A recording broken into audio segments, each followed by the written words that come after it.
Volume 1. The Hero Who Walked Away. Chapter 1. Summoned to Another World. The aroma of freshly brewed coffee drifted through the small apartment as rain tapped softly against the window. Kai Mendoza stood by the kitchen counter, absent-mindedly stirring a pot of vegetable soup while glancing at a folded world map pinned to the wall. Colorful pins marked the places he had visited back on Earth: mountain villages, quiet beaches, bustling cities, hidden cafes, and scenic hiking trails. There were still countless blank spaces. Kai smiled to himself. One day, he murmured, I'll visit every place I can. Unlike many people his age, Kai wasn't chasing wealth or fame. He simply loved seeing new places, tasting unfamiliar dishes, meeting strangers who became friends, and collecting stories from every journey. His dream wasn't to become someone important. He simply wanted to keep traveling. After finishing dinner, he packed his worn leather backpack for a weekend trip. Inside were a notebook, a camera, a small cooking kit, spare clothes, and his favorite compass, a gift from his late grandfather. He carefully zipped the bag. Looks like everything's ready. The room suddenly became unnaturally quiet. The rain stopped. The clock on the wall froze. Even the steam rising from the soup stood perfectly still. Kai blinked. A brilliant golden circle spread beneath his feet. Ancient symbols unlike anything he had ever seen began glowing across the floor. What is this? Before he could move, the light swallowed everything. Kai felt as though he were falling through endless skies. Wind rushed past him. Countless stars floated around him like rivers of light. Voices echoed from every direction. Hero, please save us. Our world's final hope. Kai frowned. Hero, I'm pretty sure you've got the wrong person. The voices continued without answering. The light grew brighter until it became impossible to keep his eyes open. When he finally opened them again, the scent of polished marble and burning incense filled the air. He was standing inside an enormous circular hall. Golden pillars reached toward a ceiling painted with scenes of dragons, angels, forests, and floating islands. Hundreds of people surrounded him. Knights in silver armor knelt on one side. Priests wearing white robes stood silently with their heads lowered. Colorfully dressed nobles whispered among themselves. At the far end of the hall sat an elderly king upon an elaborate throne. Everyone was staring directly at him. Kai slowly looked around. Where am I? A young knight gasped. He spoke. Another shouted excitedly. The hero has awakened. Before Kai could ask another question, trumpets echoed through the palace. The king rose from his throne. His voice carried across the entire chamber. Welcome, hero, to the kingdom of Solaria. The nobles erupted into applause. Flowers rained from the balconies. Musicians began playing triumphant music. Kai looked behind himself. There was no one else. He pointed at his own face. Me. Indeed, the king replied warmly. You have been summoned by the will of the goddess herself. Kai scratched the back of his head awkwardly. I think there might be some misunderstanding. A priest stepped forward, smiling kindly. There is no mistake. Our kingdom has searched for decades. The holy summoning circle has finally chosen its hero. Another priest carried forward a magnificent sword resting upon a velvet cushion. Its silver blade shimmered with holy light. Jewels sparkled across its golden hilt. The entire room fell silent. The sacred sword, the weapon destined only for the hero. Everyone watched expectantly. Kai stared at the sword. It's beautiful. Then he smiled politely. But I don't know how to use one. Silence. Absolute silence. Several nobles blinked. One knight nearly dropped his helmet. The king laughed heartily. Such admirable humility. Kai tilted his head. No, I'm serious. I've never even held a real sword. The laughter gradually faded. The atmosphere became awkward. One of the generals cleared his throat. Surely, the hero is joking. Kai smiled apologetically. I wish I were. The elderly court mage stepped forward, stroking his long white beard. Your Majesty. Perhaps the hero's powers have yet to awaken. The priests nodded. Yes. The goddess's blessing shall reveal everything. The king smiled again. Prepare the divine blessing ceremony. Kai quietly whispered to himself. Can someone explain what's happening first? Nobody seemed to hear him. Moments later, he stood within a massive magic circle engraved into the palace floor. Blue light flowed beneath his feet. The priests formed a circle around him. They began chanting in an ancient language. Warm light descended from the ceiling like sunlight. Kai instinctively closed his eyes. A gentle feminine voice echoed within his mind. Traveler. He slowly opened his eyes. Before him stood a woman woven entirely from radiant light. She wore simple white robes instead of extravagant royal garments. Golden hair drifted as though underwater. Her gentle smile immediately calmed Kai's racing heart. Hello, Kai. You know my name. I am the goddess who brought you here. Kai looked around nervously. So, I'm actually in another world. She nodded. I'm afraid so. Kai sighed. I had a feeling. The goddess giggled softly. You are calmer than most heroes. Kai scratched his cheek. Panicking won't help. She smiled warmly. I chose you because your heart is different. Kai blinked. I don't understand. Most summoned heroes dream of glory. They seek power. They wish to defeat enemies. But your greatest wish, the goddess gently pointed toward his backpack, was simply to see the world. Kai looked down at it. The old backpack had somehow arrived with him. His notebook, his cooking tools, his camera, everything remained inside. The goddess continued, so I shall grant you a blessing suited to your true desire. Golden light surrounded Kai. Warmth flowed gently through his body. Words appeared before his eyes. Traveler's blessing. Understand every spoken language. Never lose your way. Wild beasts rarely attack first. Food will always reveal its finest flavor. Hidden paths will naturally draw your attention. Camping and survival become second nature. Kai stared at the glowing words. That's it. The goddess tilted her head. You sound disappointed. No. He smiled. I actually like it. She seemed pleasantly surprised. You do. Kai laughed quietly. I don't know anything about fighting. But these abilities. He looked beyond the palace windows, where distant mountains touched the clouds. They'd make traveling incredible. For the first time in countless years. The goddess laughed. A genuine, heartfelt laugh. I knew I chose correctly. Before disappearing, she looked at him with gentle eyes. Kai, this world has many people who wish to be saved. But not all salvation comes from a sword. Sometimes, simply walking beside someone is enough. The light faded. Kai slowly opened his eyes. The ceremony had ended. The priests gasped. The blessing has appeared. The hero has received the goddess's gift. The king stepped forward eagerly. What blessing did the goddess bestow upon you? Kai smiled honestly. It seems. I'm really good at traveling. The entire royal court fell silent. Quote. Quote. What? Chapter 2. The Hero Who Walked Away. Morning sunlight poured through the towering stained glass windows of Solaria's royal palace, painting the polished marble floor with countless colors. The magnificent audience chamber, which had been filled with cheers the previous day, now carried an uneasy silence. Dozens of ministers, nobles, generals, court mages, and high priests had gathered once again. At the center of the room stood Kai Mendoza. Unlike everyone around him, he looked surprisingly relaxed. He wore the same simple clothes from Earth, his old backpack resting comfortably over one shoulder. To everyone else, it looked strangely ordinary. To Kai, it felt like home. King Aldrin IV slowly rose from his throne. He was a kind-looking man in his late 60s, with silver hair and gentle eyes that carried both wisdom and exhaustion. Kai Mendoza, we have prepared everything for your training. He gestured toward the palace courtyard beyond the grand doors. Outside stood rows of elite knights, master swordsmen, royal mages, priests, even veteran adventurers. The greatest instructors in the kingdom await you. Our treasury, libraries, and armies are yours to command. We ask only one thing. The king lowered his head. Please save our world. The entire court bowed. Even the generals knelt. Kai froze. Quote. Your Majesty. Please. Stand up. The king smiled sadly. I cannot. Our people's hopes rest upon you. Kai sighed quietly. He had only arrived yesterday. He didn't even know where he was. Yet everyone already expected him to carry the weight of an entire world. He scratched the back of his neck.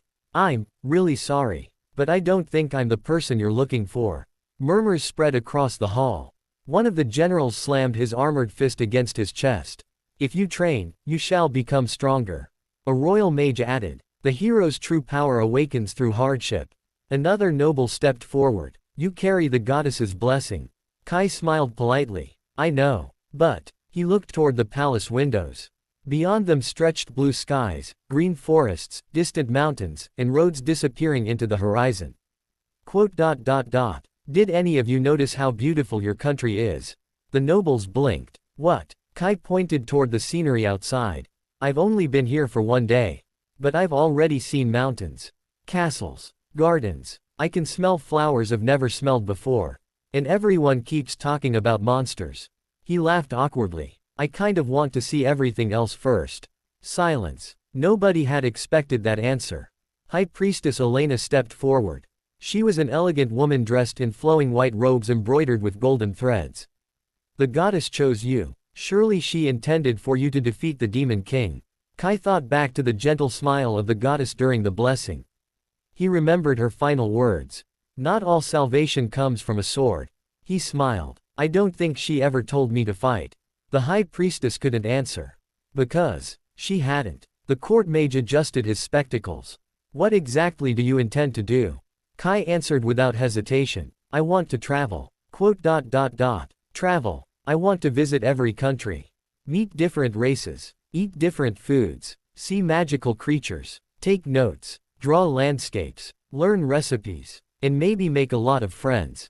Several nobles stared at him as though he had gone mad. One young knight whispered. That's all. Kai nodded happily. Yep. General Gareth frowned. And if monsters attack, I'll run. If I can't run, I'll hide. If that doesn't work, Kai smiled sheepishly. I'll probably cry. Several younger knights accidentally burst into laughter before quickly covering their mouths. Even King Aldrin chuckled. For the first time in months. The heavy atmosphere lightened. The king slowly walked down from his throne until he stood directly before Kai. My child, do you truly have no desire for glory? Kai shook his head. No. Wealth. No. Power. No. Revenge. I don't even know anyone here. The king laughed again. You truly are unusual. Kai smiled. I just want to live. And if possible. He looked toward the open windows once more. I'd like to enjoy living. Those words echoed throughout the hall. Many of the older nobles quietly lowered their heads. How long had it been since any of them had thought that way? King Aldrin closed his eyes. After several moments, he opened them again. You are free. The chamber exploded with confusion. Your Majesty, you cannot. The hero cannot simply leave. The prophecy. The kingdom. The king raised one hand.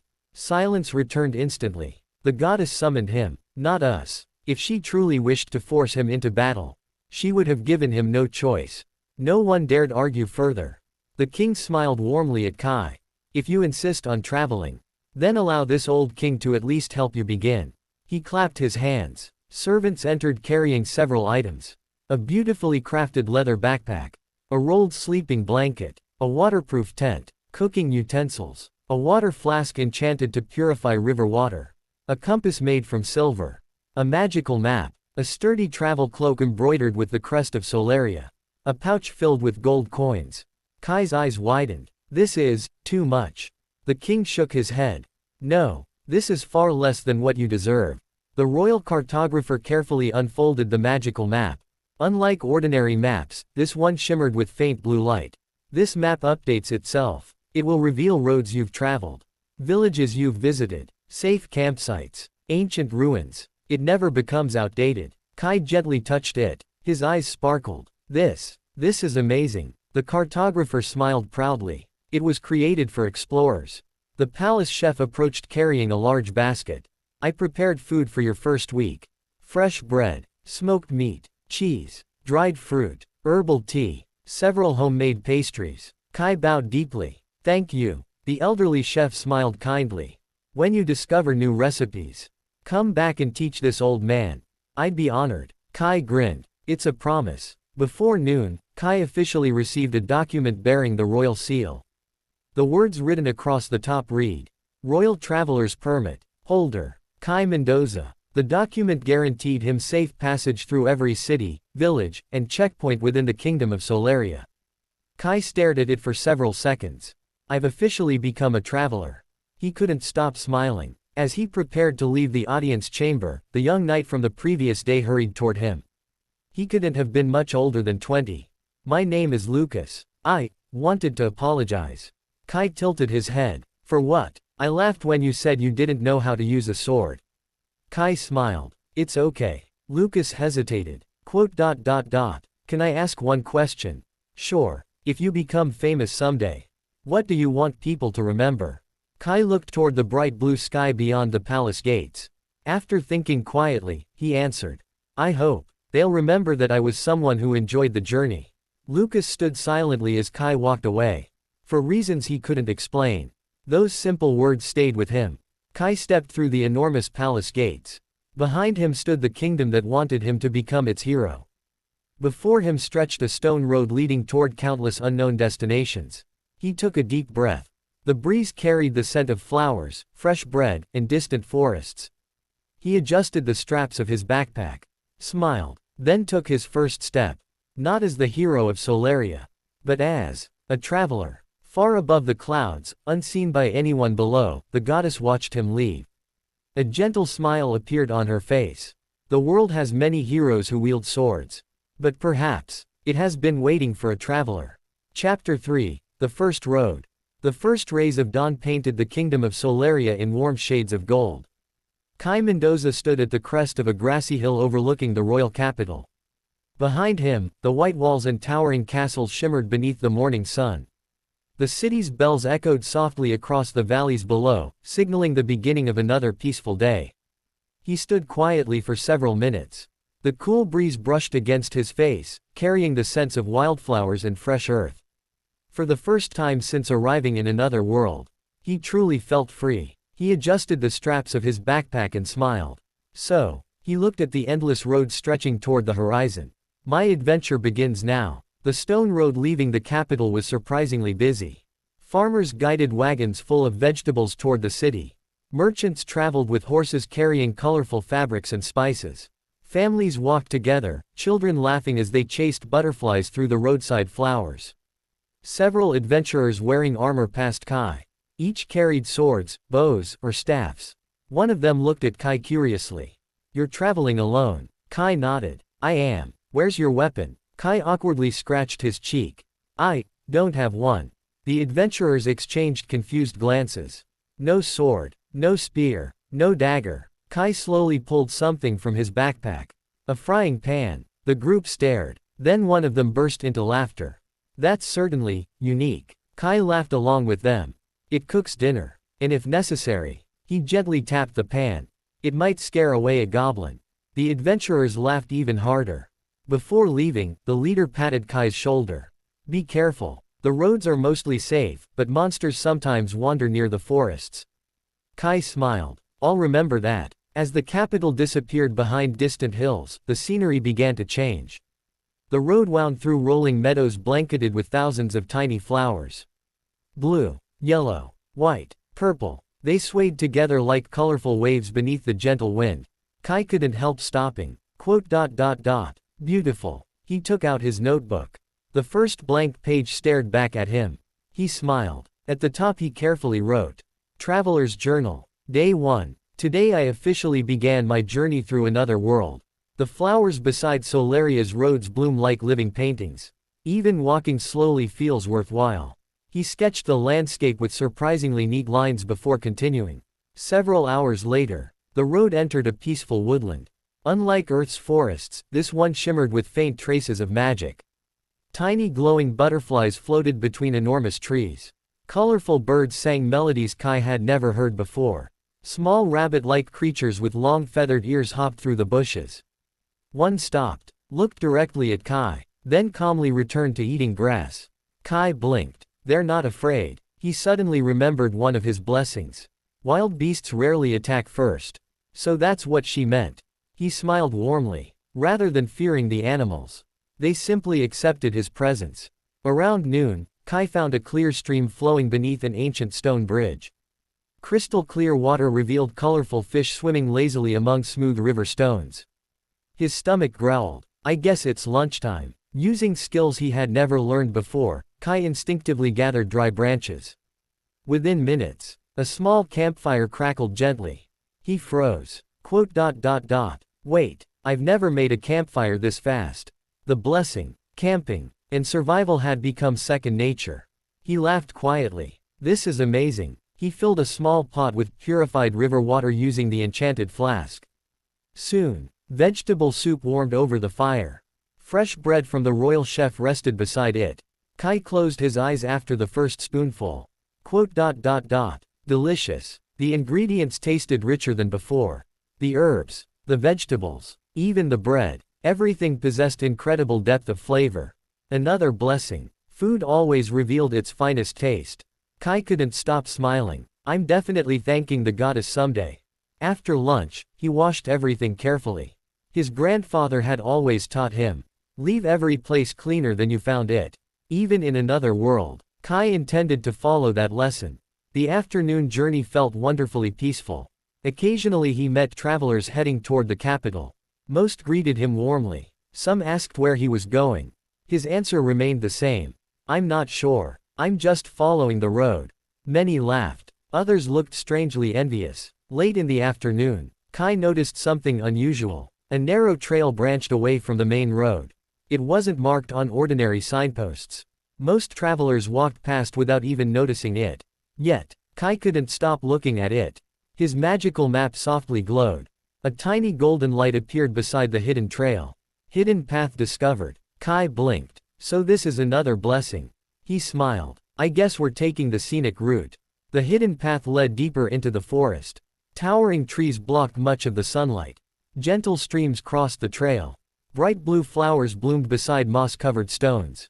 After nearly an hour, Kai reached a breathtaking clearing. A waterfall cascaded down towering cliffs into a crystal lake.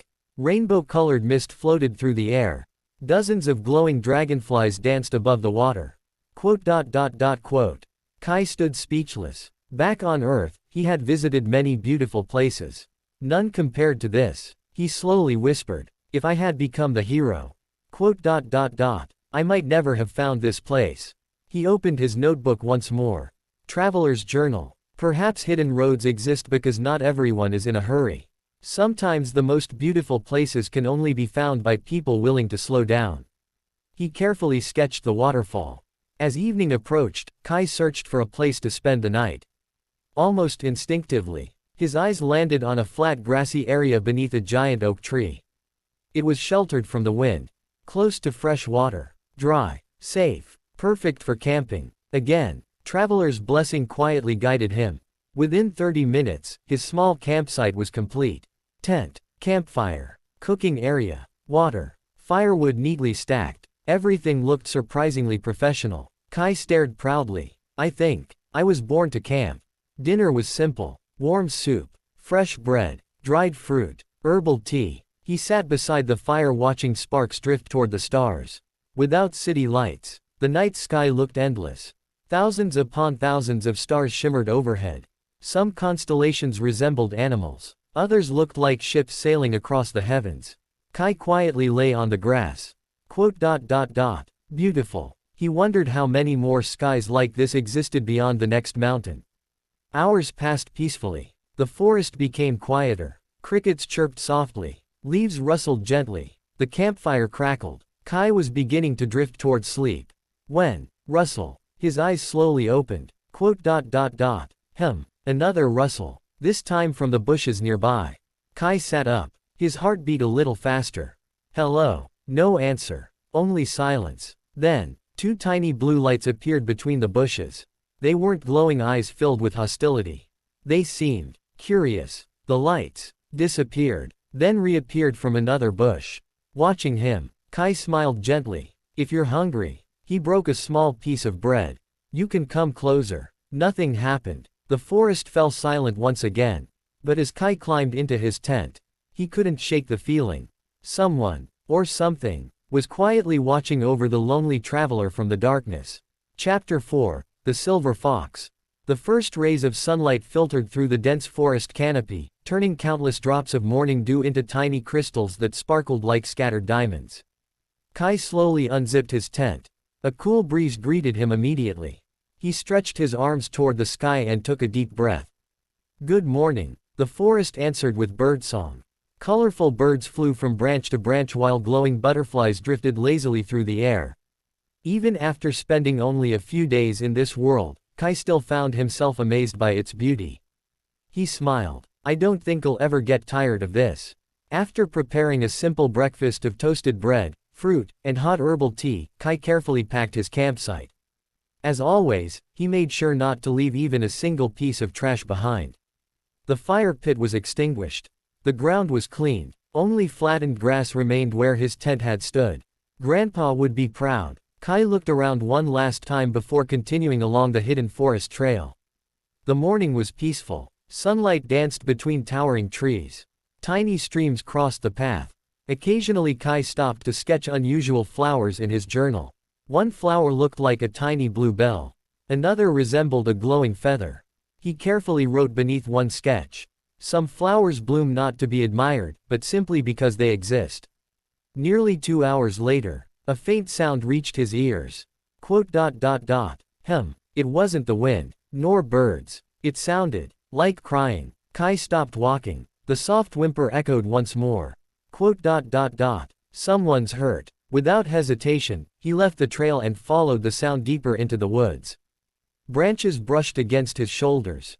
Ferns reached almost to his knees. The cries became louder. Then, he found it. Beneath a patch of bushes lay a tiny silver fox. Its beautiful fur shimmered faintly under the sunlight.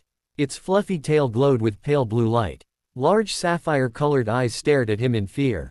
Its front paw was caught inside a cruel iron snare hidden beneath fallen leaves. Blood stained the white fur around its leg. The little creature trembled violently. Kai's heart sank. Who would do something like this? The fox growled weakly. Not out of anger. Out of fear. It's okay. Kai slowly knelt several meters away. I'm not going to hurt you. The fox tried pulling free. The trap tightened. It cried out in pain. Kai flinched. Please don't move. He carefully opened his backpack. Instead of reaching for a weapon, he took out a loaf of bread. The fox watched him cautiously. Kai broke off a small piece and gently placed it on the ground before slowly backing away. There. I'm staying over here. The little fox sniffed the air. Its ears twitched. After several moments, it cautiously ate the bread. Kai smiled. Good. You're hungry. Only after the fox relaxed slightly did Kai slowly approach. I need to open the trap. It'll hurt for just a moment. The fox looked into his eyes. There was no hatred, no greed, only concern, for reasons even it couldn't understand. It stopped struggling. Kai gently grasped the heavy iron trap. This is badly made. It'll break your leg if it stays on much longer. Using both hands, he slowly forced the rusted jaws apart. The old metal creaked loudly. Then, snap, the trap opened. The fox immediately stumbled backward. But it couldn't run. Its injured leg collapsed beneath it. Kai remained exactly where he was. He didn't chase it. He simply smiled gently. See, I told you, I'm not your enemy. The wound was worse than he had expected. Deep cuts covered the small leg. Kai opened his travel medical pouch. Fortunately, the royal palace had included clean bandages and healing herbs. I hope this works. He carefully washed the wound with purified water. The fox winced. I'm sorry. I know. It stings. He crushed several medicinal leaves together. A pleasant herbal scent filled the air. After gently applying the medicine, he wrapped the tiny paw with fresh cloth. Finally, he tied a neat little bow. There. All done. The fox blinked. It looked down at its bandaged paw. Then back at Kai. Its frightened expression slowly softened. Kai sat beneath a nearby tree. I don't think you should walk today. So, he pulled out more bread.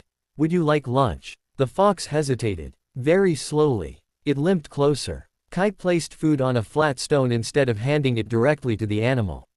The fox cautiously began eating. Each bite was small, careful, as though expecting someone to steal it away. Kai quietly watched. You must have had a hard life. After lunch, the forest became strangely quiet. Several birds suddenly flew away. Kai frowned. What's wrong? A rustling sound echoed nearby. Then another. And another. Several rough voices drifted through the trees. Someone came this way. Check the traps. If today's catch escaped again, we'll lose money. Kai's expression darkened. Poachers. 3 men carrying spears emerged from the bushes. One immediately noticed the broken trap. What? The silver moon fox. It escaped. Another pointed toward Kai. That traveler. He's the one. The largest man stepped forward angrily. Did you release our prey? Kai slowly stood. He instinctively moved between the fox and the hunters. I released an injured animal. It was suffering. The hunter scowled. That's valuable merchandise. We're taking it. Kai shook his head. No. The men laughed. And how exactly are you planning to stop us? Kai swallowed. He wasn't a fighter. Not even close. His heart pounded loudly. But he didn't step aside. I won't let you hurt it. Just then, the forest itself seemed to respond. Birds began screeching loudly overhead. Leaves rustled violently. Dozens of glowing butterflies suddenly filled the clearing. The hunters looked around nervously. What's happening? The ground trembled ever so slightly. A distant roar echoed through the forest. The poachers' faces turned pale. Monster! Run! Without another word, the three men fled deeper into the woods, abandoning their traps behind. Silence returned. Kai slowly exhaled. I don't think that roar was actually nearby. The fox looked at him curiously. Almost as if it knew exactly what had happened. Kai collected every hidden trap he could find. 1, 2, 5, 10. Nearly 20 traps had been scattered throughout the forest. He sighed sadly. So many. He piled them together. They won't hurt anyone anymore. The afternoon passed peacefully. The fox remained nearby, watching him, following him from a distance. Whenever Kai walked, the little creature quietly limped after him.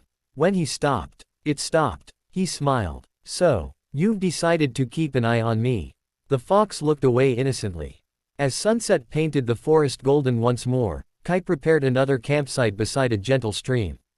While stirring vegetable stew over the campfire, he noticed a familiar silver tail peeking from behind a tree. He pretended not to notice. Instead, he placed a small wooden bowl filled with warm stew a few steps away. I accidentally made too much. The fox cautiously approached. It sniffed the bowl, then tasted a single spoonful. Its blue eyes widened. It eagerly finished every last drop. Kai laughed quietly. I'm glad you liked it. The little fox stared at him for several long seconds. Then, very carefully, it walked closer, closer, closer, until it gently rubbed its fluffy head against Kai's leg. Kai froze. Was that a thank you? The silver fox let out a soft, happy chirp. For the first time, its tail glowed brightly beneath the evening sky. Kai gently stroked its soft silver fur. You're beautiful. The tiny fox closed its eyes contentedly. That night, instead of sleeping hidden among the trees, the little silver fox curled up peacefully beside Kai's campfire. Its long blue glowing tail illuminated the quiet forest like a tiny moon. Kai smiled as he looked up at the stars. I think I've just made my first friend in this world. Chapter 5, Campfire Under the Stars. The first thing Kai heard that morning was a tiny sneeze. Achoo! His eyes slowly opened. Golden sunlight filtered through the trees, while the smell of damp earth lingered after the cool night. Kai blinked sleepily. Morning already. Another tiny sneeze echoed nearby. Achoo! He sat up and looked outside the tent. Curled up beside the dying campfire was the little silver fox. Its fluffy tail was wrapped around its body like a blanket. One ear twitched. Then the little fox slowly opened its sapphire blue eyes. For a few seconds, the two simply stared at each other. Kai smiled first. Good morning. The fox tilted its head. Q. It cautiously stood, stretched its tiny legs, then yawned so widely that Kai couldn't help laughing. You slept here all night. The little fox glanced around as though pretending it had simply wandered by. Oh, so you weren't secretly guarding my camp. The fox immediately looked away. Q. Kai chuckled. I'll take that as a yes. Breakfast was much livelier than usual. Kai toasted slices of bread over the fire before adding fresh butter and wild berries he had gathered the previous afternoon. The sweet aroma drifted through the clearing. The fox sniffed the air. Its ears stood perfectly straight. Kai noticed. Hungry. The fox tried to look dignified. Its stomach growled loudly. Q. Kai laughed. I heard that. He prepared a small wooden plate with bread, berries, and a little warm milk. Instead of rushing toward the food, the fox politely waited until Kai nodded. Go ahead. Only then did it begin eating. Small bites. Elegant. Almost like a noble at a royal banquet. Kai smiled. You have better manners than some people. The fox looked proudly pleased with itself. After breakfast, Kai carefully changed the bandage around the fox's injured paw. Let's see. The wound had already begun healing. The herbs are working. The fox remained perfectly still, only occasionally flinching when Kai cleaned the cut. I know. It stings. But it'll help. Once the fresh bandage was tied neatly, the fox gently licked Kai's hand. Kai froze. Was that another thank you? The fox happily wagged its glowing tail. The journey resumed shortly afterward. Kai followed the forest trail at his usual relaxed pace. The fox followed from several meters behind. Whenever Kai stopped, the fox stopped. Whenever Kai walked, it quietly continued after him. Kai pretended not to notice. If someone keeps following me, they're probably interested. The fox immediately hid behind a tree. Only one fluffy glowing tail remained visible. Kai smiled. I can still see your tail. The glowing tail disappeared. Several seconds later, one curious eye peeked around the tree instead. Kai laughed. You really are adorable. As the morning passed, Kai discovered more wonders hidden within the forest. Massive mushrooms taller than people. Trees whose bark shimmered silver. Tiny birds with rainbow-colored feathers. Strange flowers that slowly turned toward anyone who smiled at them. He carefully sketched everything inside his journal. The fox quietly watched from nearby, occasionally sniffing flowers, occasionally chasing glowing butterflies. Whenever Kai looked back, the little fox pretended to be examining leaves. Around noon, Kai reached a peaceful meadow surrounded by towering trees. A crystal-clear stream divided the grasslands in two. Wildflowers stretched endlessly toward the horizon. Perfect. He decided to stop for lunch. As always, his hands moved almost automatically. Collecting firewood, building a cooking stand, preparing clean water. Traveler's blessing truly made every campsite feel effortless. Today's lunch was simple vegetable stew with fresh herbs. The smell drifted across the meadow. The fox slowly approached. Kai looked at it thoughtfully. You know, I can't keep calling you, little fox. The fox looked up curiously. I think you deserve a name. He looked carefully at the fox. Its silver fur sparkled beneath the sunlight. Its beautiful tail glowed pale blue like moonlight. It reminds me of light. And the moon. Kai smiled. How about, Lumi. The little fox blinked. Q. Lumi. He repeated gently. It means light. The fox stared at him for several long moments. Then, its glowing tail began shining brighter than ever before. Q. It happily ran circles around Kai before gently jumping into his lap. Kai laughed in surprise. I'll take that as approval. From that moment on, the little silver fox officially became Lumi. The afternoon passed peacefully. Kai and Lumi walked together instead of separately. Although Lumi's injured paw still prevented running, it no longer struggled to keep up. Occasionally Lumi wandered ahead, only to quickly return whenever Kai disappeared from sight. Kai noticed. You don't like being too far away. Lumi rubbed against his leg. Q. I understand. I don't really like being alone either. Later that afternoon, dark clouds slowly gathered overhead. Rain. Within minutes, tiny raindrops began falling. Kai quickly found shelter beneath an enormous ancient tree. Lumi climbed into his backpack without asking permission. Kai looked over his shoulder. Comfortable. Only the tip of Lumi's glowing tail remained visible. Q. Kai laughed. So that's your new favorite spot. The backpack suddenly felt warmer. Strangely, he didn't mind at all. By evening, the rain had stopped. Everything smelled fresh. The leaves sparkled with tiny droplets. A rainbow stretched across the forest sky. Kai quietly admired the scenery. This world is incredible. Lumi peeked from the backpack. Q. I know. I feel the same. They made camp beside another quiet stream. Dinner consisted of mushroom soup, grilled vegetables, and warm bread. Lumi received a smaller bowl all to itself. After eating, The two sat beside the campfire. Neither spoke. They simply watched sparks drift toward the heavens. Night slowly covered the forest. Countless stars appeared above. Kai had never seen so many. They're beautiful. Lumi climbed onto his shoulder. Its glowing tail illuminated the darkness with gentle blue light. Fireflies gathered around them. The tiny lights floated together with Lumi's magic. The forest transformed into a sea of stars. Kai whispered softly, "You're amazing," Lumi happily chirped. Then, several tiny balls of blue light floated from the tip of its tail. One circled Kai's head. Another danced around the campfire. Others drifted among the trees like playful spirits. Kai watched in amazement. "So that's your magic. Lumi can make light." The little fox nodded proudly. Q. The floating lights reflected in the nearby stream, making it appear as though the stars themselves had descended into the forest. Kai quickly grabbed his journal. He wrote, "Traveler's Journal. Tonight I learned something important. The world's greatest treasures aren't always hidden in ancient ruins or royal vaults. Sometimes, they quietly fall asleep beside your campfire." He glanced at Lumi. The little fox had already curled into a fluffy ball beside him. Its glowing tail gently flickered like a tiny lantern. Kai carefully placed a blanket over both of them. "Good night." Lumi. The little fox sleepily opened one eye. Q. Then closed it again. Kai leaned back against a fallen log and looked at the endless sea of stars above.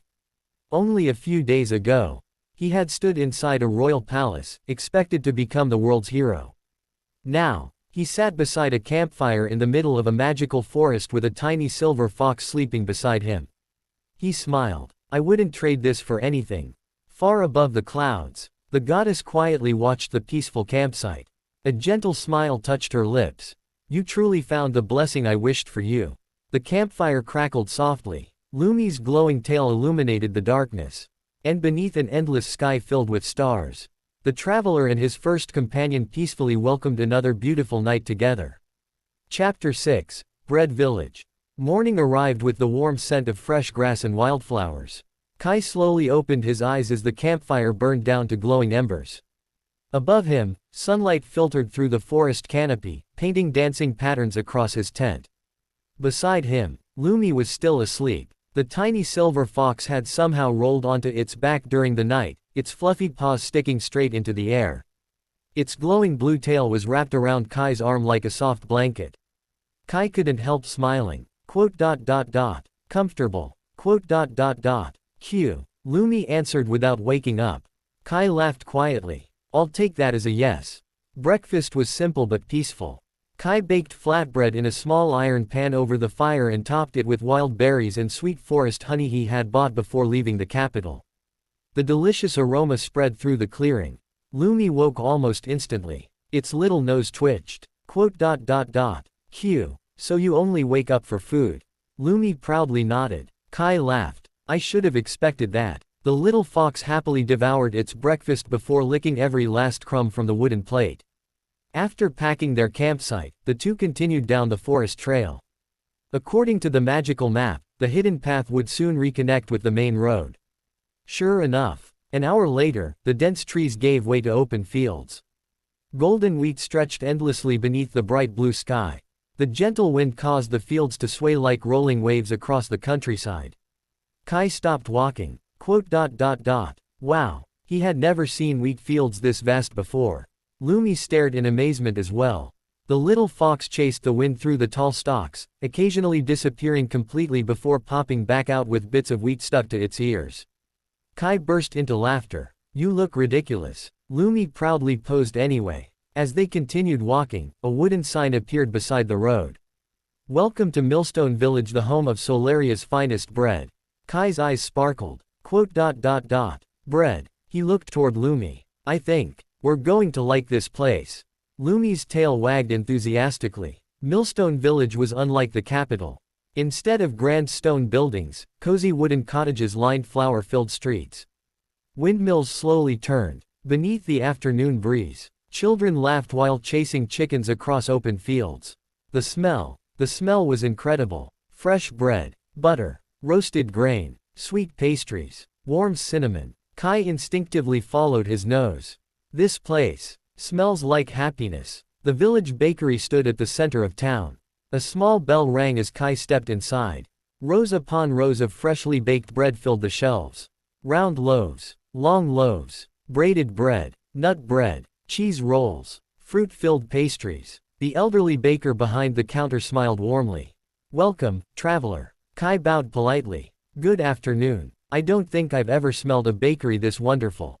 The baker laughed. "We hear that often." Before Kai could order, a loud sigh echoed from the kitchen.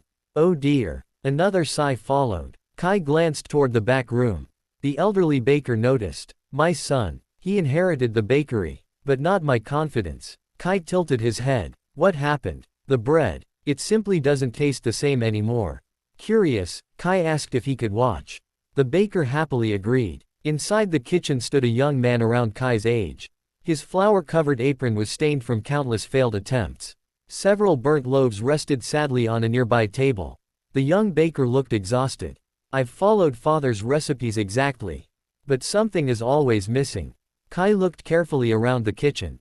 The ingredients seemed excellent. Fresh flour, clean water, good butter, healthy yeast. Everything looked perfect. Then, he noticed something. "May I ask, when do you need the dough?" The baker answered. "Until the recipe says to stop." Kai smiled gently. "Do you ever listen to it?" The young man blinked. "Listen." Kai washed his hands. "May I try something?" The villagers gathered curiously. The young baker nodded. Kai slowly mixed flour, water, salt, and yeast. Instead of constantly checking measurements, he gently pressed the dough with his palms. Folded it, turned it, pressed again. The room became completely silent. He smiled. Cooking isn't only following instructions. It's paying attention. He gently lifted the dough. "Feel this. It's still stiff, so it needs more time." Several villagers nodded thoughtfully. Lumi quietly sat nearby, watching every movement, occasionally sniffing the flour. One tiny puff landed on its nose. Q. The entire bakery burst into laughter. Kai couldn't stop smiling. "You've become a little baker." Lumi proudly stood on two legs, its nose completely white with flour. The children laughed even harder. After allowing the dough to rest, Kai shaped several small loaves. "This time, let's not rush." The bread slowly baked inside the stone oven. Minutes passed. Then, the wonderful aroma filled the bakery. Even stronger than before. The elderly baker's eyes widened. That smell. The oven door opened. Golden brown loaves rested inside. Steam rose gently from each one. Kai carefully cut one open.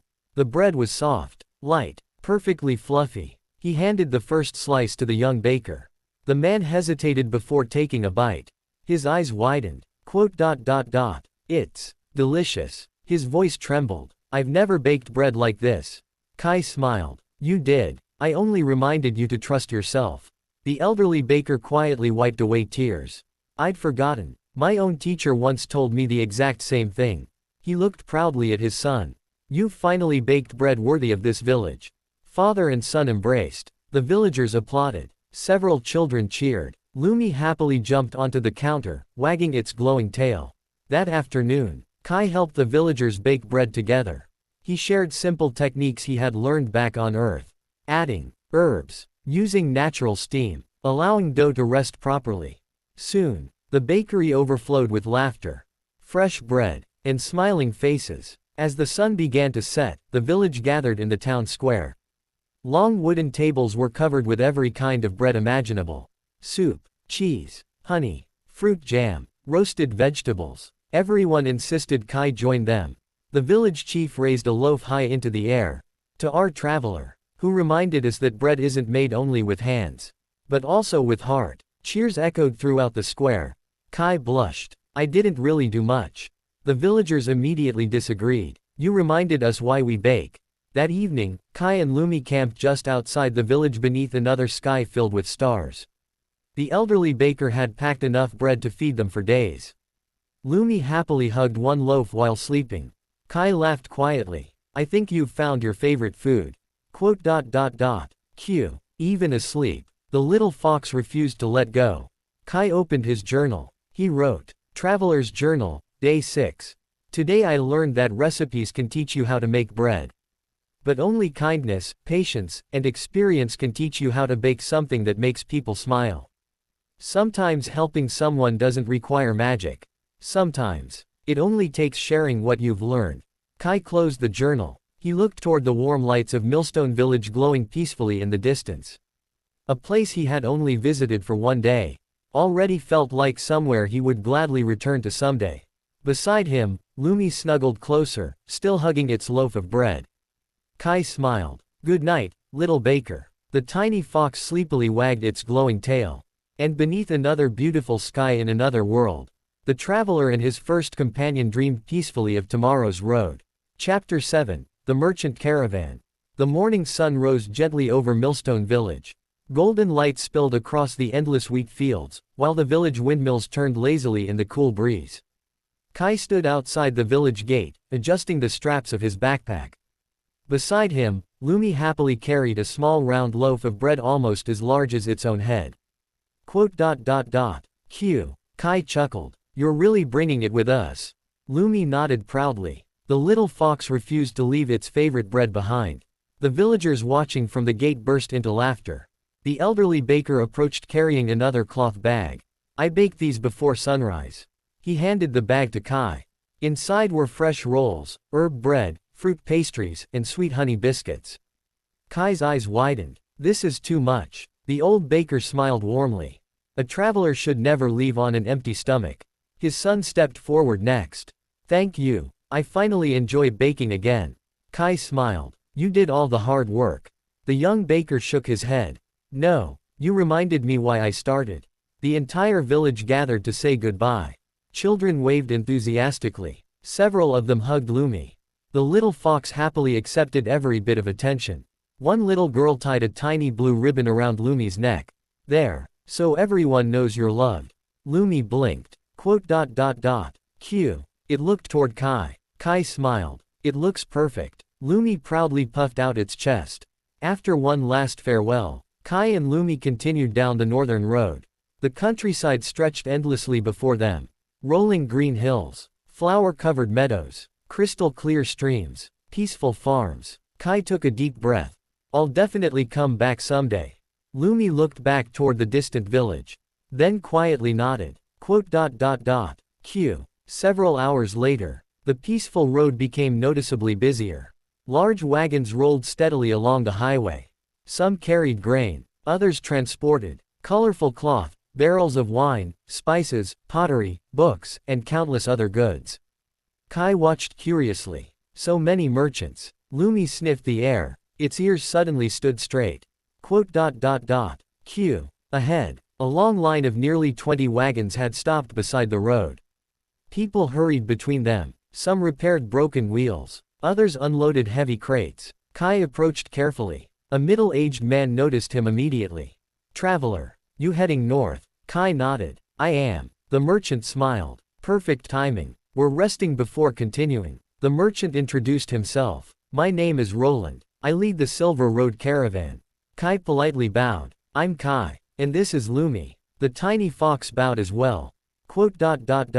Q. Several merchants immediately melted. Did the fox just bow?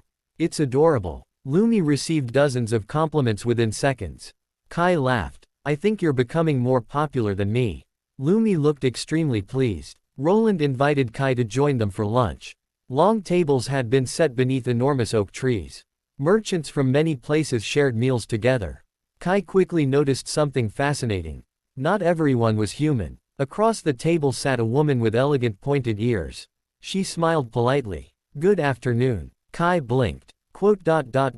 An elf. She laughed softly. That's right. My name is Ilaria. I trade medicinal herbs. Before Kai could recover, someone loudly cleared his throat nearby.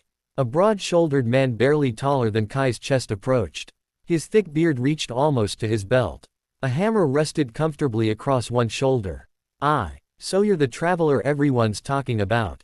Kai looked down. A dwarf. The man grinned. The finest blacksmith this side of Iron Peak. My name's Borin. He shook Kai's hand with surprising enthusiasm. Kai almost lost his balance. Nice to meet you. Lumi peeked from behind Kai's leg. Boran laughed loudly. Don't worry, little one. I don't eat foxes. Lumi slowly relaxed, then climbed onto Kai's shoulder instead.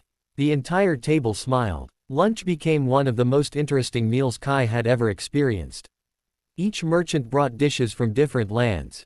The elves served fragrant herbal tea and delicate fruit cakes. The dwarves grilled spicy mountain sausages. Human merchants prepared roasted chicken and fresh vegetables. A beastfolk trader contributed colorful tropical fruits Kai had never seen before. Kai stared at the enormous feast. This is incredible. Roland laughed. A caravan is like a moving village. Everyone shares. Kai happily accepted a small portion of everything. The conversations were even more interesting than the food. Ilaria spoke about forests where trees were thousands of years old. Boran described underground cities carved entirely from crystal and stone. Another merchant told stories about floating islands far across the eastern sea. Kai listened with sparkling eyes. This world is even bigger than I imagined. After lunch, the caravan prepared to continue its journey. Roland looked toward Kai. You traveling alone? Kai nodded. I've mostly been walking by myself.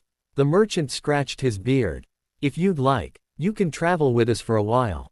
Kai blinked. Really? Of course. Safer. And more enjoyable. Kai smiled warmly. I'd love to. Soon, the caravan began moving once more.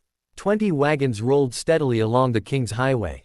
Kai walked near the front beside Roland. Lumi happily rode atop one of the grain sacks, enjoying the breeze. Several children traveling with the caravan quickly became friends with the little fox. They played simple games during every rest stop. Lumi happily chased wooden balls, played hide and seek, occasionally cheated using its glowing lights. The children never seemed to mind. As afternoon passed, Kai learned how caravans actually worked. Scouts traveled ahead checking road conditions. Guards protected both sides. Merchants carefully recorded every item bought and sold. Cooks prepared meals before sunset. Even musicians traveled with them. Everyone has a role. Roland nodded proudly. A caravan survives because everyone helps. Kai quietly admired the teamwork. Late that afternoon, one of the wagon wheels suddenly became stuck in thick mud after crossing a shallow stream. Several merchants pushed. The wagon barely moved. Kai immediately set down his backpack. Can I help? Roland smiled. Of course. Instead of using brute strength, Kai studied the problem. He collected several flat stones, placed them carefully beneath the wheel, then gathered sturdy branches nearby. Using them as simple levers, the wheel slowly climbed free. The wagon rolled safely onto solid ground. The merchants stared. That was clever. Kai laughed awkwardly. My grandfather taught me. Roland smiled. A traveler who solves problems without fighting. I like that. As sunset approached, the caravan reached a peaceful riverside meadow. This would be tonight's campsite. Everyone immediately began working together. Tents appeared. Campfires were lit. Cooking pots filled with stew. Children gathered firewood. Musicians tuned their instruments. Kai joined without hesitation. He helped prepare vegetables, collected clean water, set up extra tents. Lumi proudly carried tiny sticks far too small to be useful. Still, everyone thanked the little fox anyway. Lumi looked incredibly proud. Night soon covered the open plains. A dozen campfires illuminated the meadow. The smell of hearty stew filled the cool evening air. After dinner, one elderly merchant pulled out a violin. Another began playing a wooden flute. Soon, music drifted across the campsite. Some merchants sang, others danced. Children laughed around the fire. Kai quietly watched the lively scene. He smiled. This feels like family. Roland handed him a warm cup of herbal tea. That's exactly what a caravan becomes. We travel together. We protect one another. And when the journey ends, we always hope our roads cross again. Kai looked around the campfire. Humans, elves, dwarves, merchants from lands he had never even heard of, all laughing together beneath the same stars. He realized something. Perhaps the greatest treasure in this world wasn't hidden inside ancient ruins. It was moments like this. Before going to sleep, Kai opened his journal. Traveler's Journal, Day 7. Today I learned that roads don't simply connect places. They connect people. Every traveler carries stories. Every merchant carries dreams. And every journey becomes richer when shared with others. He closed the notebook. Lumi had already curled up beside him, proudly hugging the tiny blue ribbon around its neck. Kai gently scratched behind the fox's ears. "Good night, Lumi." Q. Nearby, the caravan's campfires continued glowing warmly beneath an endless sea of stars. For the first time since arriving in another world, Kai no longer felt like a traveler walking alone. His journey had become part of many others. And tomorrow, the road would carry them all toward new horizons. Chapter 8. The Festival of Lantern Flowers. The soft melody of a flute drifted across the merchant camp as dawn broke over the eastern hills. Kai slowly opened his eyes. The morning mist hung low above the river, while dozens of wagons stood quietly beneath the pale golden light. Nearby, merchants were already beginning their daily routines. Some prepared breakfast. Others checked horses and repaired wagon wheels. Children still slept, soundly beneath warm blankets. Lumi remained curled up on Kai's chest, hugging its favorite loaf of bread with one paw. Its glowing tail flicked lazily. Q. Kai smiled. "Good morning, sleepyhead." Lumi opened one eye, looked at Kai, then immediately closed it again. Kai laughed softly. "I guess 5 more minutes." The little fox nodded without speaking. Breakfast was lively as always. The caravan cooks prepared warm vegetable porridge, fresh bread, smoked ham, cheese, and herbal tea. Lumi sat proudly beside Kai with its own tiny wooden bowl. As soon as breakfast was served, Lumi eagerly began eating. Q. Boar and the dwarf chuckled. "I've never seen a fox that loves bread more than meat." Ilaria smiled gently. "Perhaps kindness is the best seasoning." Kai scratched Lumi behind the ears. "I think you've become spoiled." Lumi proudly wagged its glowing tail. It clearly took that as a compliment. After breakfast, Roland gathered everyone together. "Today's journey will be short. We'll arrive before sunset." One merchant raised a hand. "Just in time. For the Lantern Flower Festival." Kai tilted his head. "The Lantern Flower Festival?" Roland smiled. "You've never heard of it." Kai laughed awkwardly. "I've only been in this world for a little over a week." The merchants exchanged amused smiles. "I suppose that makes sense." As the wagons rolled along the King's Highway once more, Ilaria walked beside Kai. "The festival honors Luminara, the goddess of safe journeys." Kai listened attentively. "Every year, people gather beside Moonlake. They release magical lantern flowers onto the water. They believe every lantern carries gratitude and hope for those still traveling." Kai looked toward Lumi. The little fox quietly listened as well. "It sounds beautiful." Ilaria nodded. "It truly is." The road gradually descended into a wide valley. Before them stretched one of the most breathtaking lakes Kai had ever seen. Its water shimmered like polished glass beneath the afternoon sun. Thousands of white flowers bloomed around its shores. Stone bridges connected tiny islands covered with cherry-colored trees. Beyond the lake stood a peaceful town decorated with colorful banners. Kai stopped walking. "Wow." Roland laughed. "Welcome to Moonlake." Unlike every town Kai had visited before, this one overflowed with excitement. Musicians performed in every square. Street vendors sold sweets, toys, flower crowns, and handmade lanterns. Children laughed while chasing glowing butterflies. Colorful ribbons stretched between rooftops.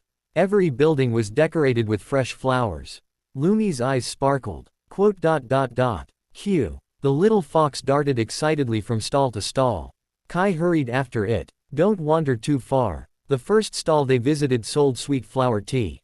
The elderly woman running it smiled kindly. "Would you like to try our festival blend?" Kai accepted. The tea smelled of honey and wildflowers. One sip instantly filled him with warmth. "It's wonderful." The woman smiled proudly. "It blooms only during festival season." Kai bought several small packets for future camping trips. Nearby, Lumi had discovered another stall. It sold tiny flower-shaped pastries. The little fox stared at them without blinking. Kai sighed dramatically. "I know that look. You want one?" Q. Just one. Lumi nodded so enthusiastically that several nearby children laughed. The tiny fox carefully carried its pastry away before eating it beneath a tree. As always, it took tiny elegant bites. That afternoon, the festival officially began. A beautiful procession walked through the town. Children carried flower baskets. Musicians played cheerful melodies. Priests and priestesses dressed in white scattered glowing petals into the air. People from many races had gathered together. Humans, elves, dwarves, even several beastfolk merchants joined the celebration. Kai quietly watched. It's amazing. So many different people, all smiling together. As evening approached, the atmosphere slowly became calmer. Hundreds of townspeople gathered around Moonlake. Each person carried a single glowing flower. Kai accepted one from a young priestess. It's called a lantern flower. She smiled. It only blooms one night each year. Kai carefully held the delicate blossom. Its white petals glowed with gentle blue light. Almost like Lumi's tail. The priestess quietly explained the tradition. Before placing the flower upon the lake, you may make a wish. Kai looked at the glowing blossom in his hands. A wish. Back on Earth, he might have wished for success. Or money. Or more opportunities to travel. But now, he already had everything he truly wanted. He gently smiled. I don't need a wish. I'd rather say thank you. The priestess nodded approvingly. Gratitude is a beautiful prayer. The first lantern flower touched the lake. Its petals unfolded. Soft light drifted across the water. Then another. And another. Soon, thousands of glowing flowers floated together beneath the night sky. The lake transformed into an endless ocean of stars. Kai forgot to breathe. Beautiful. Even Lumi remained completely still. Its glowing tail slowly brightened, as though answering the lantern flowers themselves. Then, something incredible happened. Tiny blue lights floated from Lumi's tail. One after another, they drifted toward the lake. Instead of fading, they joined the floating flowers. The lake became even brighter. The crowd gasped softly. No one was frightened. Instead, everyone smiled. A little girl pointed excitedly. The fox is helping the flowers shine. Children clapped happily. Even the priests watched in silent wonder. Kai looked at Lumi. Did you do that? Lumi tilted its head. Q. It hadn't meant to. It simply wanted to make the night more beautiful. Kai gently stroked its head. You succeeded. Music slowly filled the lakeshore. Couples danced. Families laughed together. Friends shared meals beneath lantern-lit trees. Kai quietly sat near the water's edge. He opened his journal. The glowing flowers reflected across the page. He began writing. Traveler's Journal, Day 8.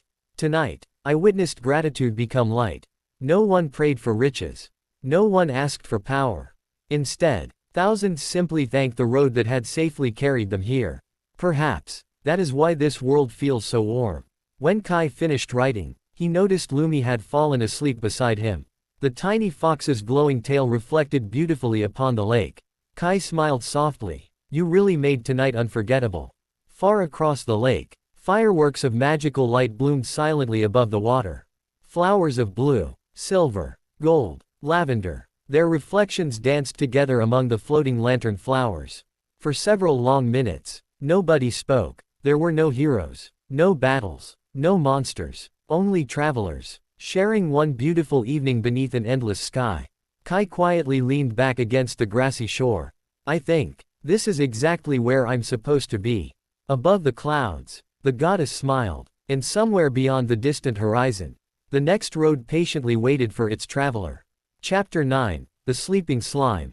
Morning arrived quietly over Moonlake. The magical lantern flowers that had filled the lake the previous night had vanished with the sunrise, leaving only gentle ripples that reflected the pale blue sky. The festival town slowly returned to its peaceful routine. Merchants reopened their stalls. Children chased birds through the streets. Travelers packed their belongings before continuing their journeys. Kai stood beside the Silver Road caravan, taking one last look at the beautiful lake. I don't think I'll ever forget this place. Lumi, sitting comfortably on his shoulder, softly chirped. Q. Roland approached with his usual warm smile. So, where will our traveler go next? Kai unfolded his magical map. A faint golden glow spread across its surface. Several roads stretched northward. One route followed the main highway with the caravan. Another wound through a nearby mountain forest. Kai noticed something unusual. A tiny golden mark blinked near a cave symbol. The mark pulsed gently. Hidden place detected. Kai smiled. I think. I'll explore this way. Roland looked at the map and nodded. Those hills are peaceful. Just be careful around the old caves. Kai bowed respectfully. Thank you for everything. The caravan members gathered one final time. Borin wrapped Kai in a bone-crushing hug. If you ever reach Iron Peak, come find me. Kai laughed while trying to breathe.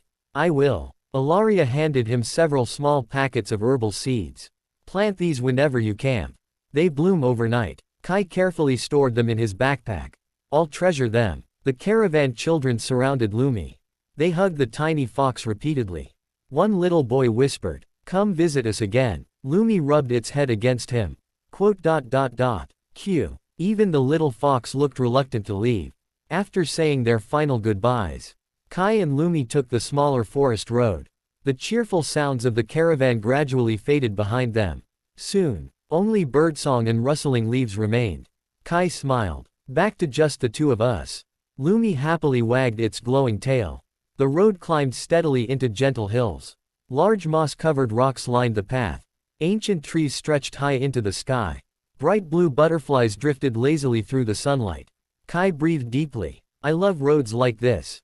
Lumi chased butterflies through patches of flowers, occasionally returning just to make sure Kai was still following. Around noon, the hidden trail ended before a massive rocky cliff, half hidden behind hanging vines.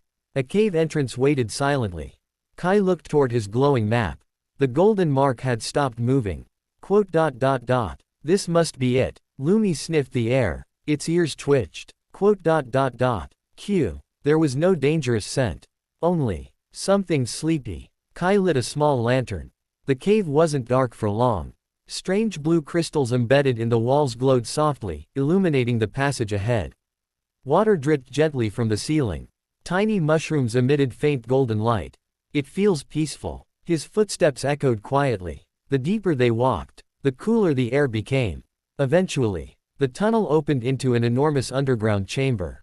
Kai froze. Beautiful. Hundreds of glowing crystals covered the ceiling like stars. A small underground pond reflected their light. Colorful flowers bloomed between smooth stones. It felt less like a cave, and more like a secret world. Near the center of the pond, something bounced gently. Boing, boing, boing. Kai blinked. A slime. The tiny creature was no bigger than an apple. Its body was crystal clear with a faint green tint. Inside floated a tiny leaf. The little slime bounced once more, then stopped. Completely. Is it sleeping? Lumi cautiously approached. The slime didn't react. Kai gently knelt beside it. Hello. No response. He poked it very lightly. Boing. The slime bounced once, then immediately settled back into place. Still asleep. Kai laughed quietly. I've never seen anyone sleep this deeply. Several hours passed. The slime never woke up. Kai prepared lunch nearby. Fresh bread, vegetable soup, wild herbs. Lumi happily ate beside him. The delicious aroma slowly filled the cave. The slime suddenly twitched. Boing, boing. Its tiny body slowly rolled toward the smell. Without opening what barely resembled eyes, it bounced directly into Kai's cooking pot. Oh. Kai quickly lifted it out before it could sink into the soup. The slime continued sleeping, even while resting in Kai's hands. Lumi tilted its head. Q. Kai laughed. I think it's sleepwalking. After lunch, Kai gently placed the little slime onto a flat rock. The tiny creature finally opened two sleepy little eyes. Pooh. It looked around slowly. Then, its eyes landed on the wooden bowl of soup. Boing. In one enormous bounce, it landed directly inside the bowl. Lumi gasped. Q. The slime happily absorbed a spoonful of soup. Its transparent body immediately turned orange. Tiny vegetables floated inside it. Kai blinked. Interesting. The slime bounced happily. Then, a tiny bubble emerged from its body. Inside the bubble was soup, perfectly clear. Kai carefully tasted it. His eyes widened. It tastes exactly the same. Lumi immediately wanted one. The slime happily produced another soup bubble. Lumi drank it in one gulp.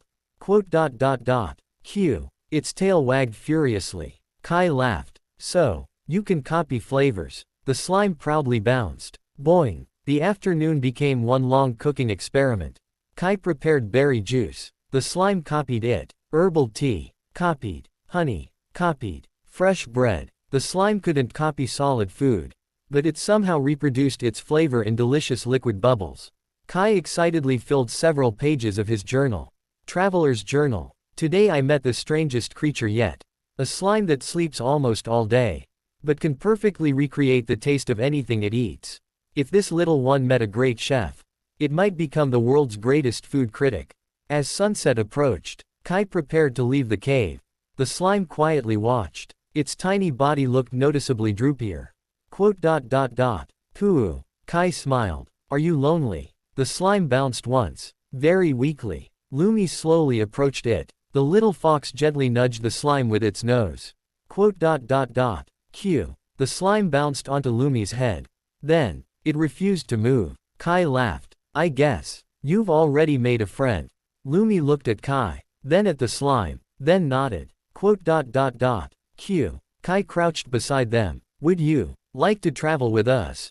The tiny slime remained perfectly still. For a few seconds, Kai thought it had fallen asleep again.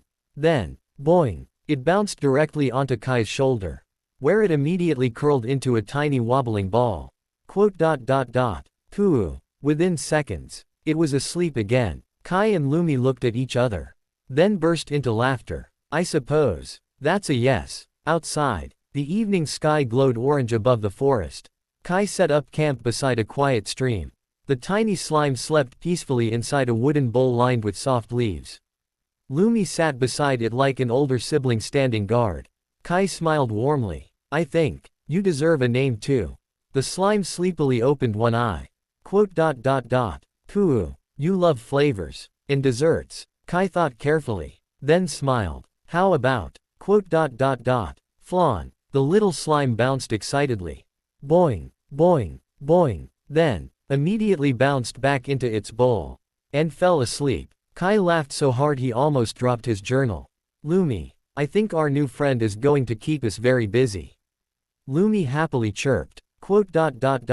Q. That night, 3 tiny breaths could be heard beside the campfire.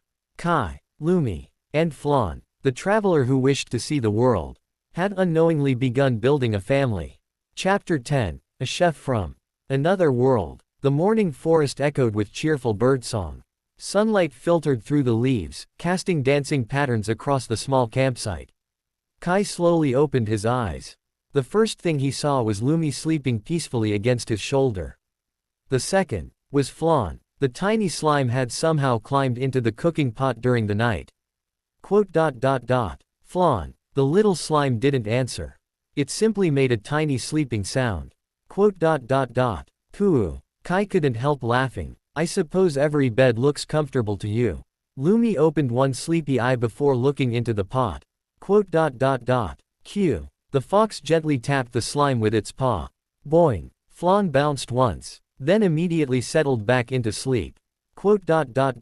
Pooh. Lumi looked at Kai. Kai looked at Lumi. The two burst into laughter.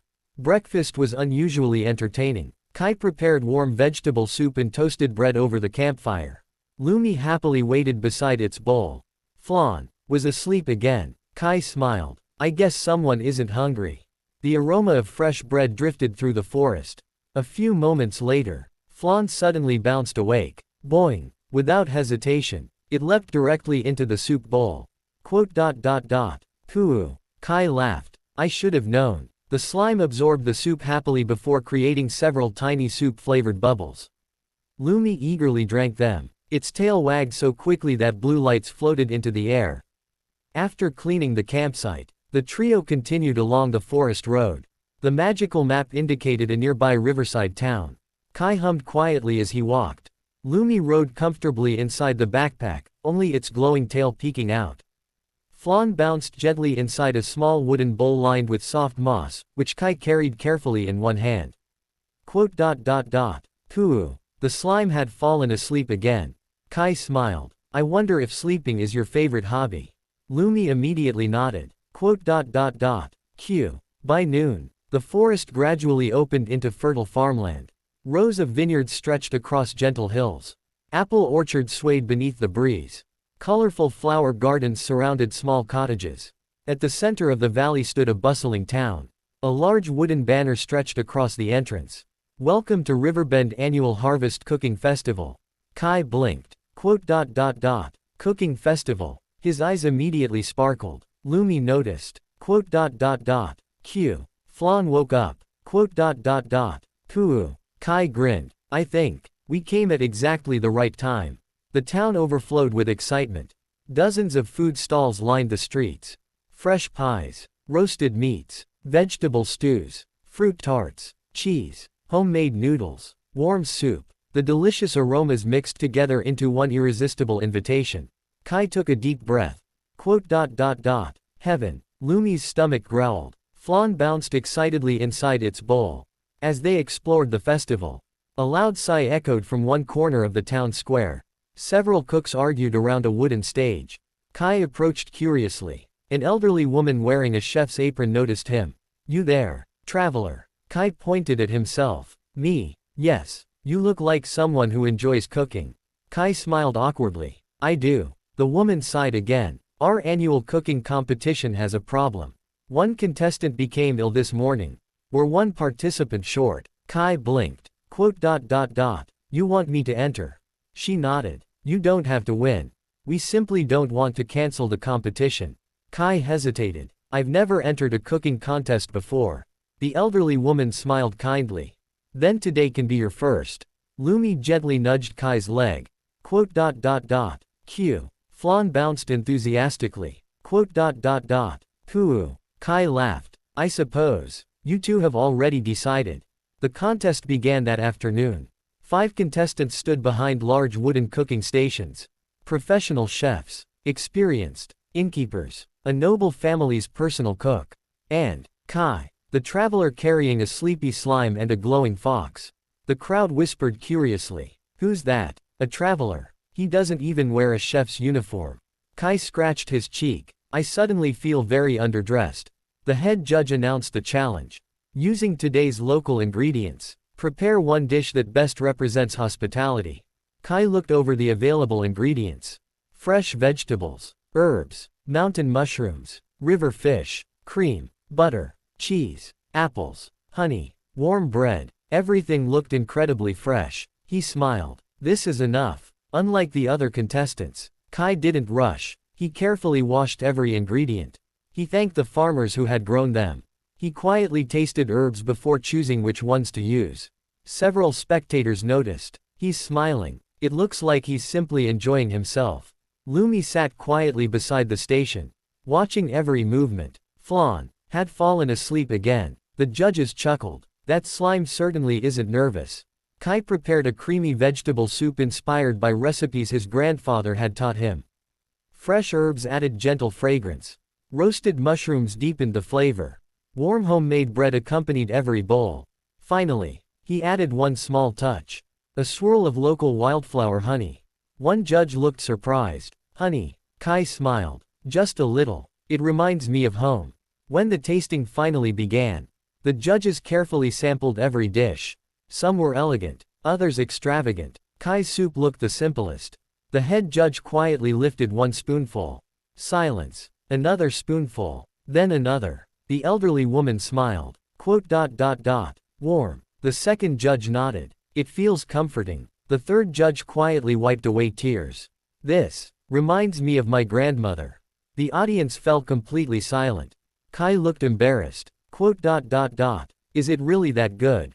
The judges laughed. "It isn't fancy. It isn't expensive. But it makes people feel at home." Meanwhile, Flan finally woke up. Poo. It quietly tasted the leftover soup. Several bubbles floated upward. The judges curiously sampled them. Their eyes widened. "It tastes exactly the same." The audience gasped. The slime copied the flavor. Flan proudly bounced once, then immediately fell asleep again. The crowd burst into laughter. As sunset painted the town orange, the competition came to an end. The judges gathered on stage. In third place, applause. In second place, more applause. Finally, the head judge smiled warmly. "Our first place winner." Kai. The crowd erupted into cheers. Kai stood frozen. Me, the elderly woman laughed. You reminded us that the greatest meals aren't made to impress. They're made to welcome. Kai accepted the small wooden trophy with both hands. I'll treasure it. Instead of keeping the prize money, Kai quietly handed it to the festival organizers. Please, use this for next year's festival. The mayor blinked. You don't want it. Kai smiled. I've already received something better.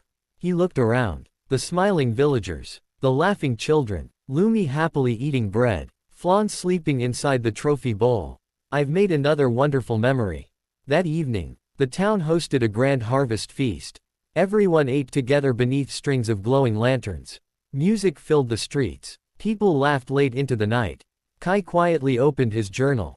Traveler's Journal, Day 10. Today I learned that good food isn't measured by how expensive it is. It's measured by the smile of the person sharing the table with you. Perhaps, cooking and traveling are more alike than I realized. Both bring strangers together. He closed the journal. Lumi leaned against his shoulder. Flan snored softly inside its little bowl. Kai looked toward the star-filled sky. 10 days ago, he had been summoned to save the world. Instead, he had found friends, shared meals, created memories, and somehow, won a cooking competition. He smiled. This journey keeps surprising me. The campfire crackled gently. 3 companions rested beneath the stars. And somewhere beyond the next road, another unforgettable adventure quietly waited. Chapter 11, The Whispering Forest. The morning after the harvest cooking festival was unusually quiet. Riverbend slowly returned to its peaceful rhythm. Festival banners fluttered gently in the breeze as villagers swept the streets and packed away colorful stalls. Kai stood at the edge of town with Lumi resting comfortably on his shoulder and Flan sleeping inside its little wooden bowl attached securely to his backpack. The village chief bowed respectfully. You'll always have a place here. Kai returned the bow with a smile. Thank you. I'll definitely come back someday. The chief laughed warmly. We'll save you a seat at next year's feast. After saying their farewells, Kai once again found himself walking down another unfamiliar road. Golden fields slowly gave way to dense woodland. The magical map in his hand shimmered softly. A new name appeared. The Whispering Forest. Kai tilted his head. That's an interesting name. Lumi looked toward the towering trees ahead. Q. Unlike every forest Kai had visited so far, this one felt ancient. Trees rose hundreds of feet into the sky. Their enormous trunks were covered in emerald moss.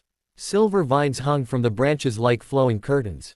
Tiny glowing leaves drifted through the air without ever touching the ground. The forest was strangely quiet.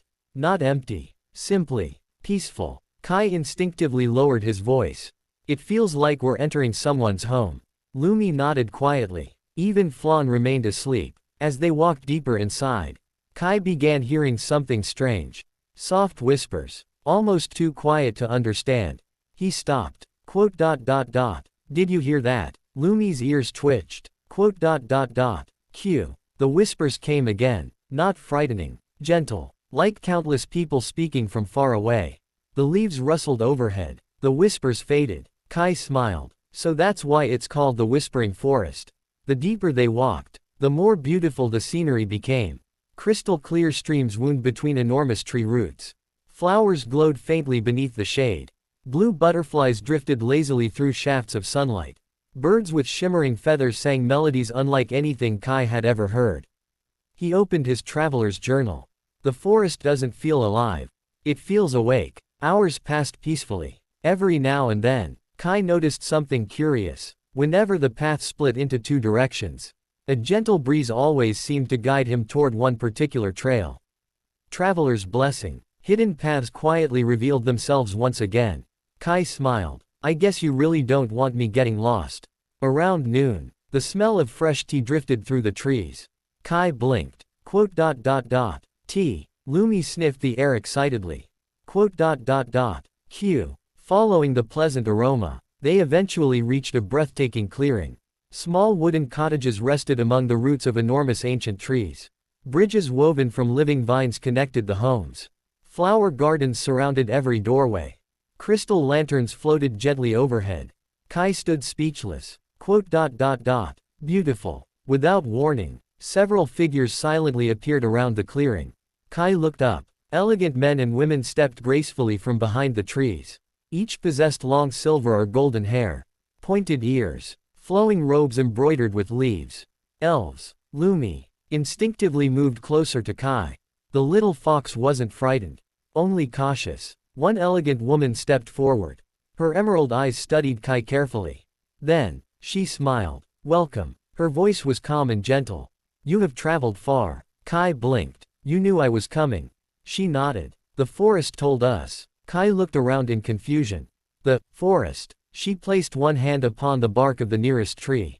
The whispering forest speaks. It tells us who enters with kindness, and who enters with greed. Kai slowly looked at the towering trees surrounding the village.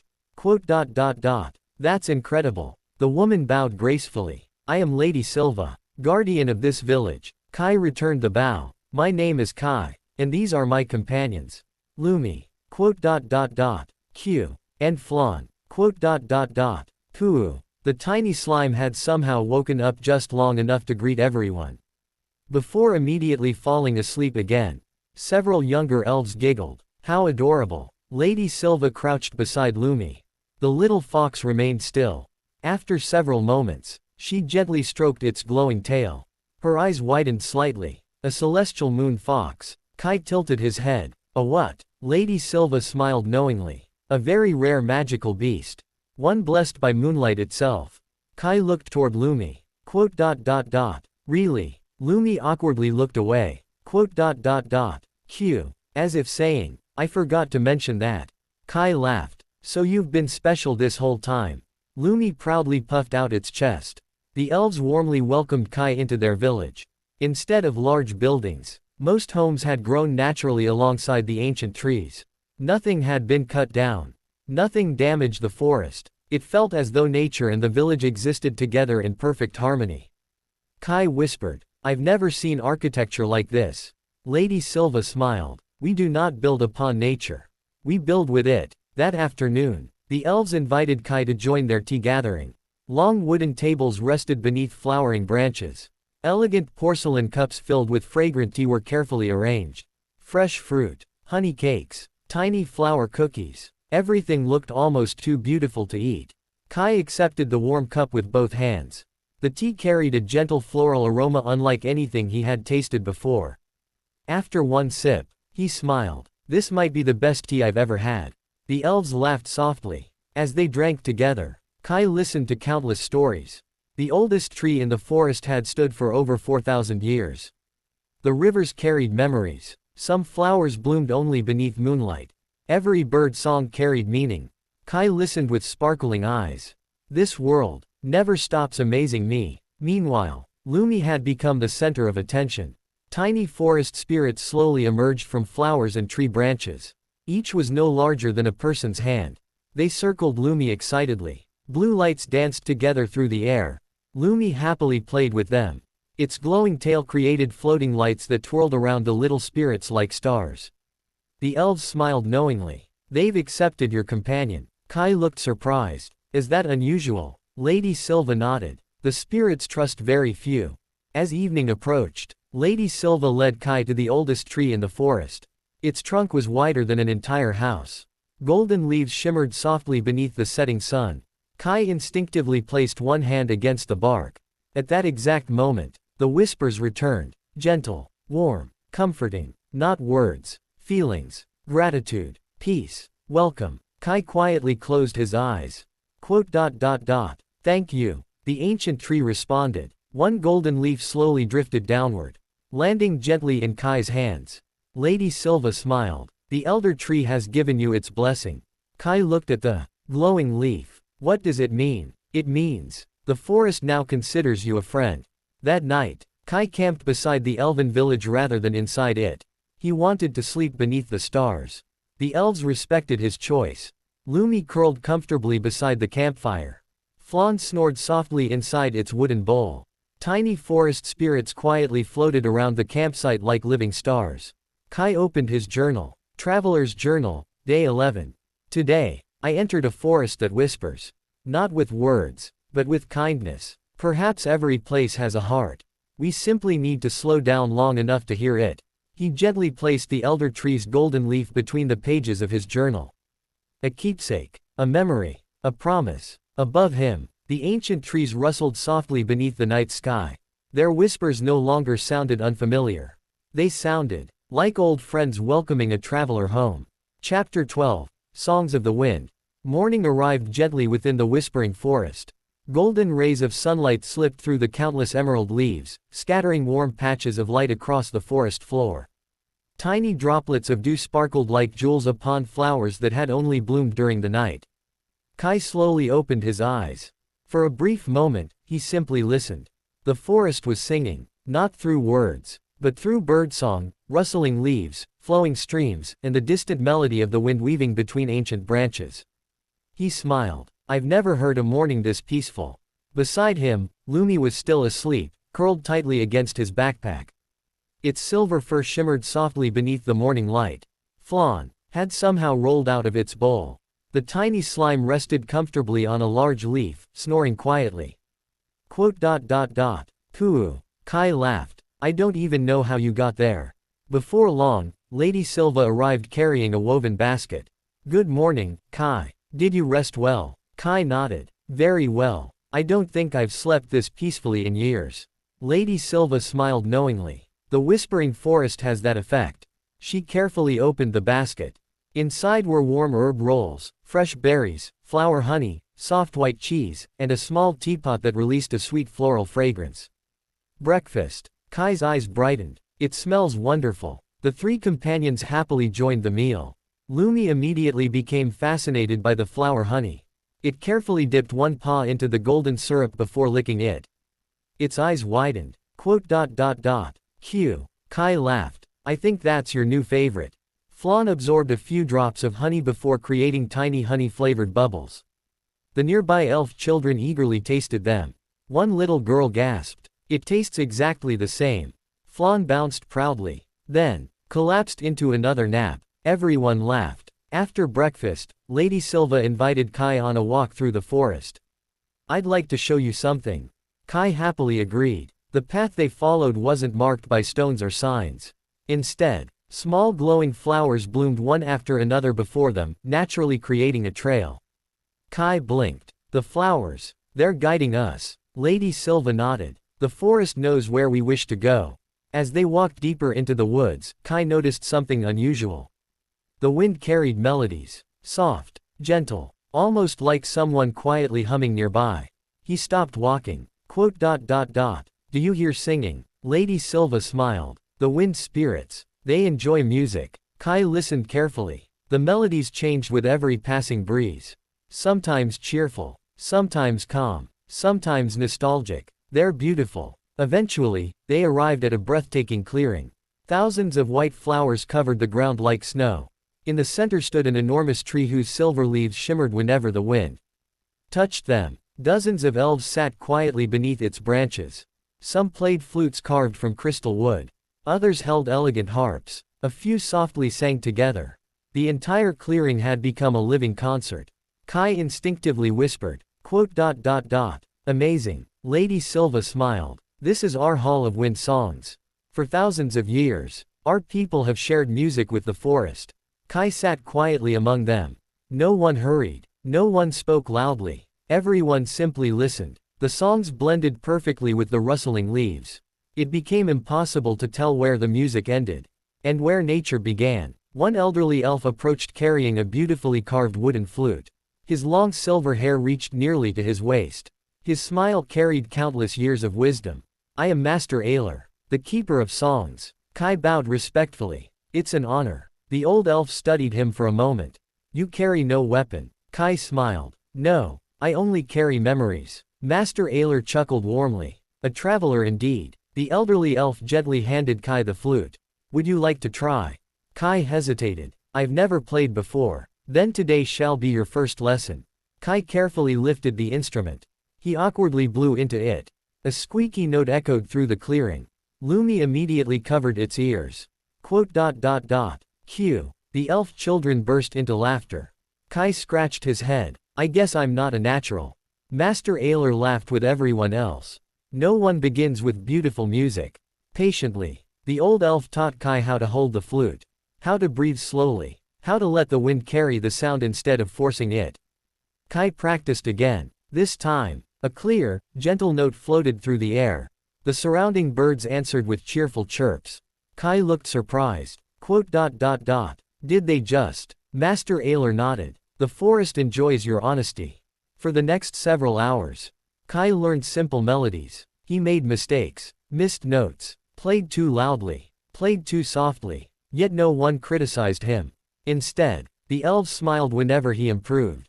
Lumi eventually climbed onto Kai's shoulder and quietly listened. Flan slept through almost the entire lesson. By afternoon, something magical happened. As Kai played a simple melody he had finally learned, the wind itself gently joined him. Silver leaves danced through the air. Tiny forest spirits appeared among the flowers. Blue butterflies circled overhead. Even the birds began singing along. Kai lowered the flute in amazement. I didn't do that. Master Aylar smiled. No, the forest did. It accepted your song. Later that day, Kai joined the elves in preparing tea. Unlike ordinary tea ceremonies, every movement here carried meaning. The water was poured slowly. The leaves were allowed to bloom naturally. No one rushed. Lady Silva explained. A hurried heart cannot taste peaceful tea. Kai nodded thoughtfully. I think traveling has taught me the same lesson. As sunset approached, the forest became painted in shades of gold and emerald. Kai sat beside a quiet stream while Lumi played with several tiny wind spirits. The little fox created floating blue lights from its glowing tail. The spirits answered by carrying flower petals through the air. The petals swirled around Lumi like a tiny dance. Kai smiled. You've made lots of friends. Lumi proudly wagged its tail. Q. Before dinner, Master Aylar presented Kai with a small gift. A beautifully carved wooden flute.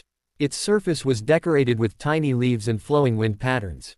This flute was made from a fallen branch of the elder tree. Kai accepted it with both hands. I'll treasure it. The old elf nodded. When your road becomes lonely, play. The wind always listens. That evening, Kai camped once again beneath the ancient trees. He quietly opened his traveler's journal. Traveler's journal, day 12. Today, I learned that music doesn't have to be perfect. It only needs to be sincere. The wind doesn't judge missed notes. The forest doesn't care if someone is talented. It simply listens. Perhaps people should learn from trees. He gently placed the carved flute beside the elder tree's golden leaf within his backpack. 2 keepsakes. 2 unforgettable memories. Lumi curled against his side. Flan slept peacefully inside its bowl. Above them, the wind carried a familiar melody through the ancient forest. Kai smiled as he slowly closed his eyes. Good night, the whispering forest answered, with another beautiful song. Chapter 13, The Little Earth Dragon.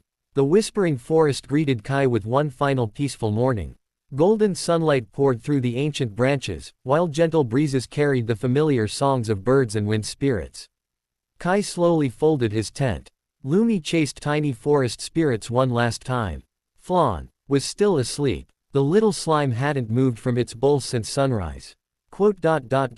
Pooh. Kai smiled. I hope you're dreaming about soup again. Lady Silva and Master Aylar walked with Kai to the edge of the forest. Several elf children followed behind, waving enthusiastically. One little girl carefully placed a flower crown around Lumi's neck. So you'll remember us. Lumi happily rubbed against her hand. Q. Master Aylar handed Kai a small cloth pouch. Tea leaves from our oldest garden. Kai accepted it with both hands.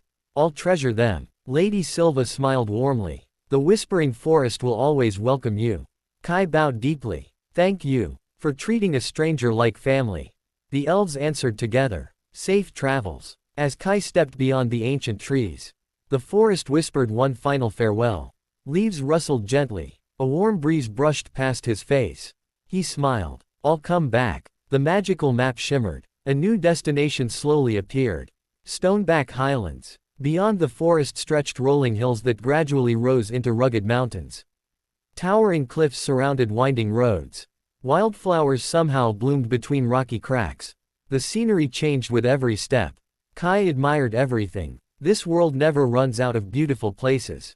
The climb became steeper as afternoon approached. Large boulders lined the narrow trails. Crystal clear streams flowed between the rocks. Lumi happily jumped from stone to stone. Flan bounced gently inside its bowl whenever the road became uneven. Pooh. Still asleep. Kai laughed. I don't know how you sleep through all this. While resting beside a waterfall, Kai suddenly heard something. A faint cry. RRRR. He froze. Did you hear that? Lumi's ears immediately stood straight. Q. The cry came again. Weak. Painful. Like a frightened child. Without hesitation, Kai followed the sound. The path led toward a narrow mountain ravine. Loose stones covered the ground. Fresh cracks spread across the cliff walls. Kai carefully climbed over fallen rocks. Then, he saw it. A tiny dragon. No larger than a large dog.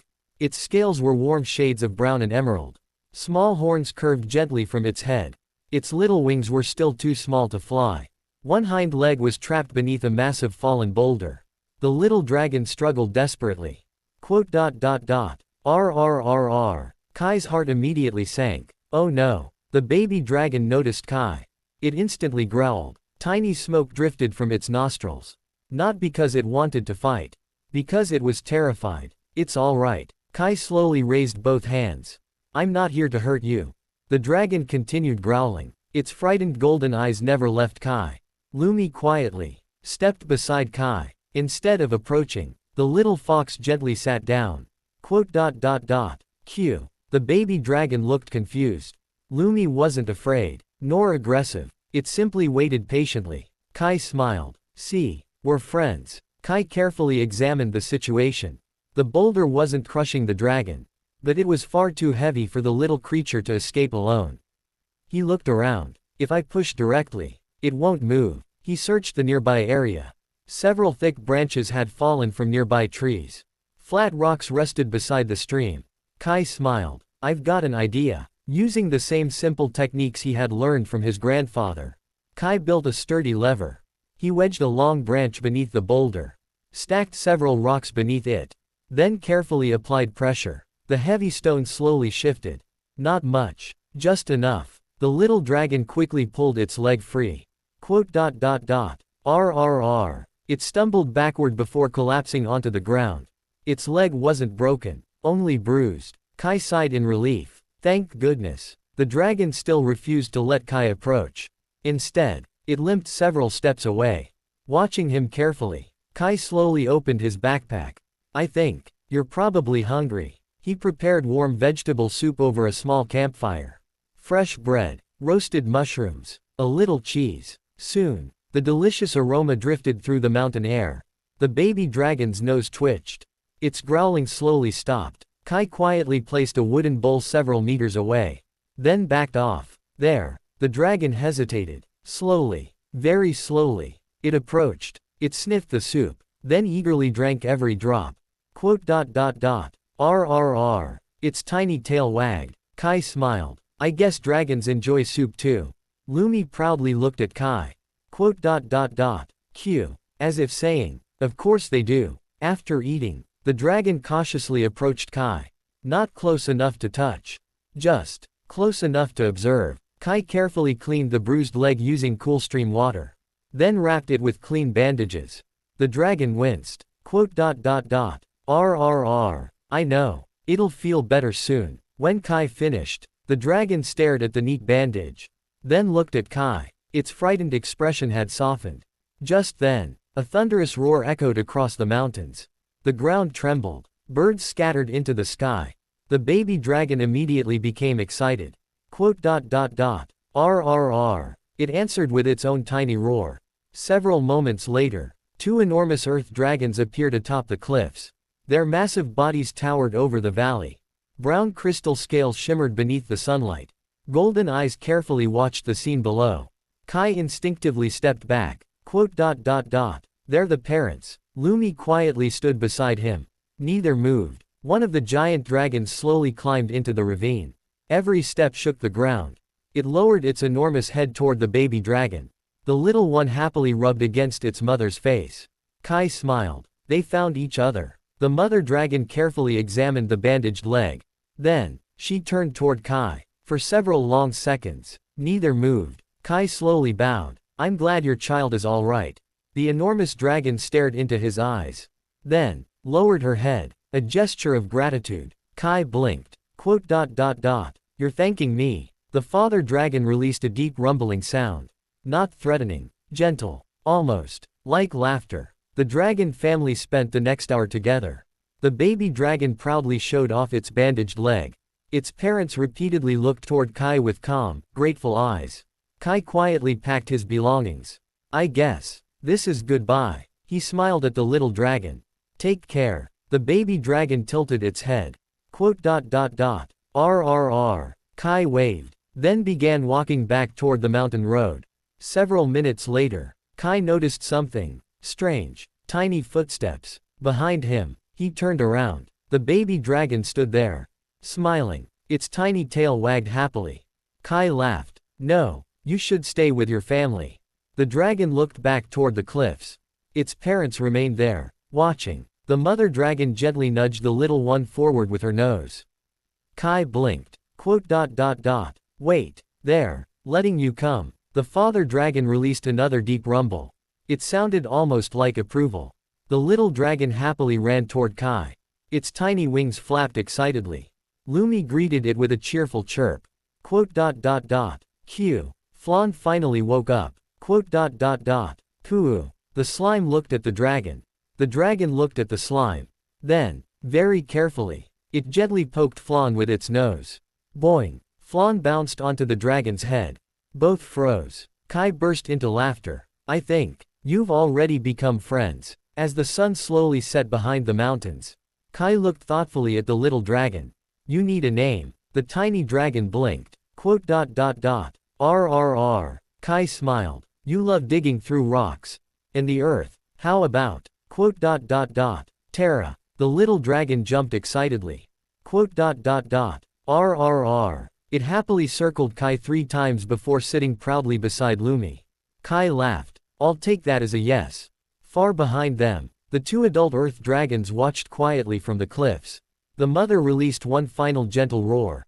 Not a cry of sadness, but a blessing, entrusting her child to the kind traveler who had chosen compassion over fear.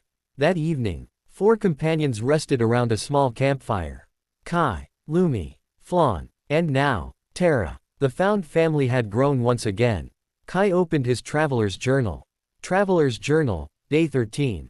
Today, I learned that sometimes helping someone means learning when to let them choose their own path. A dragon's greatest treasure wasn't gold. It was the freedom to begin its own journey. Perhaps, that isn't so different from people. Kai closed the journal and looked at his 3 sleeping companions. A silver fox, a sleepy slime, a baby earth dragon. He smiled warmly. My journey is becoming livelier every day. The campfire crackled softly beneath the stars. And somewhere beyond the mountains, countless more roads were waiting. Chapter 14. The Mountain Roads. Morning sunlight painted the Stoneback Highlands in shades of gold and amber. The crisp mountain air carried the scent of pine trees and fresh earth. Kai slowly stepped out of his tent and stretched toward the cloudless sky. The first thing he noticed was that Terra was gone. Terra. A loud crunch echoed nearby. Kai followed the sound around a large boulder. There sat the little earth dragon, happily chewing on a rock. Crunch, crunch. Tiny pieces of granite disappeared into its mouth as though they were crackers. Kai blinked several times. Are you eating that? Terra looked up proudly. RRR. Then took another enormous bite. Crunch. Lumi tilted its head. Q. Flan slowly woke inside its bowl. Pooh. The slime stared at Terra. Terra stared back, then happily offered Flan a pebble. Flan immediately bounced backward. Pooh. Kai burst into laughter. I don't think rocks are on Flan's menu. Breakfast became a very unusual sight. Kai prepared mushroom soup, toasted bread, grilled vegetables, and herbal tea. Lumi happily enjoyed warm bread. Flan copied the soup's flavor before taking another nap. Meanwhile, Terra happily munched through a small pile of smooth river stones. Kai smiled. I guess everyone has different tastes. After packing the campsite, the four companions continued climbing deeper into the mountains. The roads became narrower. Stone cliffs rose on both sides. Tiny waterfalls flowed from hidden springs. Wild mountain flowers bloomed between cracks in the rocks. Kai admired the scenery. It feels like every turn reveals another painting. As the morning passed, Tara became increasingly energetic. The little dragon raced ahead, dug into hillsides, rolled down grassy slopes, occasionally disappeared beneath loose rocks, only to pop out somewhere completely different. Kai laughed. So that's your earth magic. Tara proudly stomped one foot. The ground gently rumbled. Small stones neatly rolled aside. RRR. Around midday, Kai noticed smoke rising in the distance. Soon, the mountain road opened into a lively settlement built directly against towering cliffs. Massive stone buildings stood proudly beside waterfalls. Colorful banners decorated balconies carved into the mountainside. The rhythmic sound of hammers echoed through the valley. Kai smiled. This must be. He checked the magical map. Stoneforge Crossing, gateway to the Iron Peak Mountains. The streets bustled with travelers from every direction. Merchants loaded ore into wagons. Blacksmiths displayed beautifully crafted tools. Children chased mountain goats through the market. The smell of grilled meat filled the air. Kai's stomach growled immediately. Lumi's ears perked up. Q. Tara sniffed the air curiously. Flan continued sleeping. The group wandered into the central market. Kai admired handcrafted lanterns, stone carvings, crystal jewelry, iron cookware. Everything reflected incredible craftsmanship. A dwarf merchant proudly displayed polished hammers. Another sold carved walking sticks. An elderly woman offered steaming meat pies. Kai smiled. I could spend days exploring here. Just then, a familiar booming laugh echoed through the square. Ha! I'd know that backpack anywhere. Kai turned. Borin, the cheerful dwarf from the Silver Road caravan, hurried toward him with open arms. Before Kai could react, he was wrapped in another bone-crushing hug. Good to see you. Can't breathe. Borin laughed loudly before letting go. Still too skinny. Kai finally inhaled. It's good to see you too. Borin immediately noticed the companions. The little fox. The sleepy slime. Then his eyes landed on Tara. By the Forge Father's beard. Is that a baby earth dragon? Tara proudly puffed out its chest. RRR. Borin laughed even louder. You truly are the strangest traveler I've ever met. The dwarf insisted on treating everyone to lunch. Soon, the table overflowed with mountain specialties. Thick beef stew, spicy grilled sausages, roasted potatoes, fresh bread, smoked cheese, herb butter. Kai eagerly tasted everything. His eyes widened. This is incredible. Borin proudly folded his arms. Dwarves know two things: forging and eating. While everyone enjoyed lunch, Tara wandered outside. Moments later, a panicked shout echoed through the market. My stone display. Kai hurried outside. Several merchants stood frozen. Tara happily munched through decorative gemstones displayed outside a jewelry shop. Crunch, crunch. The horrified merchant nearly fainted. My crystals. Kai rushed forward. Tara. The little dragon looked innocently at him. A bright blue gemstone disappeared into its mouth. RRR. Kai sighed. We need to work on what's food. And what isn't. Fortunately, the elderly jeweler unexpectedly laughed. Leave the little one alone. Everyone stared. The old dwarf smiled warmly. Earth dragons eat minerals. That's perfectly natural. He reached beneath the counter. From a wooden box, he pulled several rough, unpolished mineral stones. These are much healthier. Tara's eyes sparkled. It happily accepted the gift. RRR. The little dragon bowed politely. The jeweler smiled. See, well-mannered. That afternoon, Borin offered to show Kai around the city. Together they visited enormous blacksmith workshops. Molten metal glowed like rivers of fire. Master craftsmen shaped swords, farming tools, cookware, and musical instruments. Kai noticed something. You make much more than weapons. Borin nodded proudly. A good blacksmith helps people live, not fight. Kai smiled. I like that. Later, Borin led Kai to a breathtaking overlook high above the valley. Below, Stoneforge Crossing looked tiny. Waterfalls shimmered beneath the afternoon sun. Mountain birds soared between towering cliffs. Kai quietly admired the view. It's beautiful. Boren chuckled. People think mountains are harsh. But those who stay long enough, they become home. Kai understood exactly what he meant. As sunset approached, the companions camped beside a mountain stream just outside the city. Boren joined them for dinner. Kai prepared vegetable stew, fresh bread, mountain herbs. Tara happily ate its special mineral stones. Lumi rested beside the campfire. Flan copied the stew before immediately falling asleep. Everyone laughed. After dinner, Boren quietly handed Kai a small leather pouch. Open it. Inside rested several polished stones. Blue, green, golden, each shimmered beneath the firelight. For Tara, their dragon treats. Tara immediately hugged Boren. RRR. The dwarf laughed so loudly birds flew from nearby trees. I'll miss that little rascal. When the stars finally appeared overhead, Kai opened his traveler's journal. Traveler's Journal, Day 14. Today I learned that every land has its own definition of treasure. For some, it's gold. For others, it's gemstones. But for Tara, the greatest treasure is simply finding a really delicious rock. He looked toward the little dragon. Tara had fallen asleep while hugging one of its polished mineral stones. Lumi slept beside it. Flan quietly snored inside its bowl. Kai smiled warmly. My family keeps getting stranger. The campfire glowed softly beneath the mountain sky.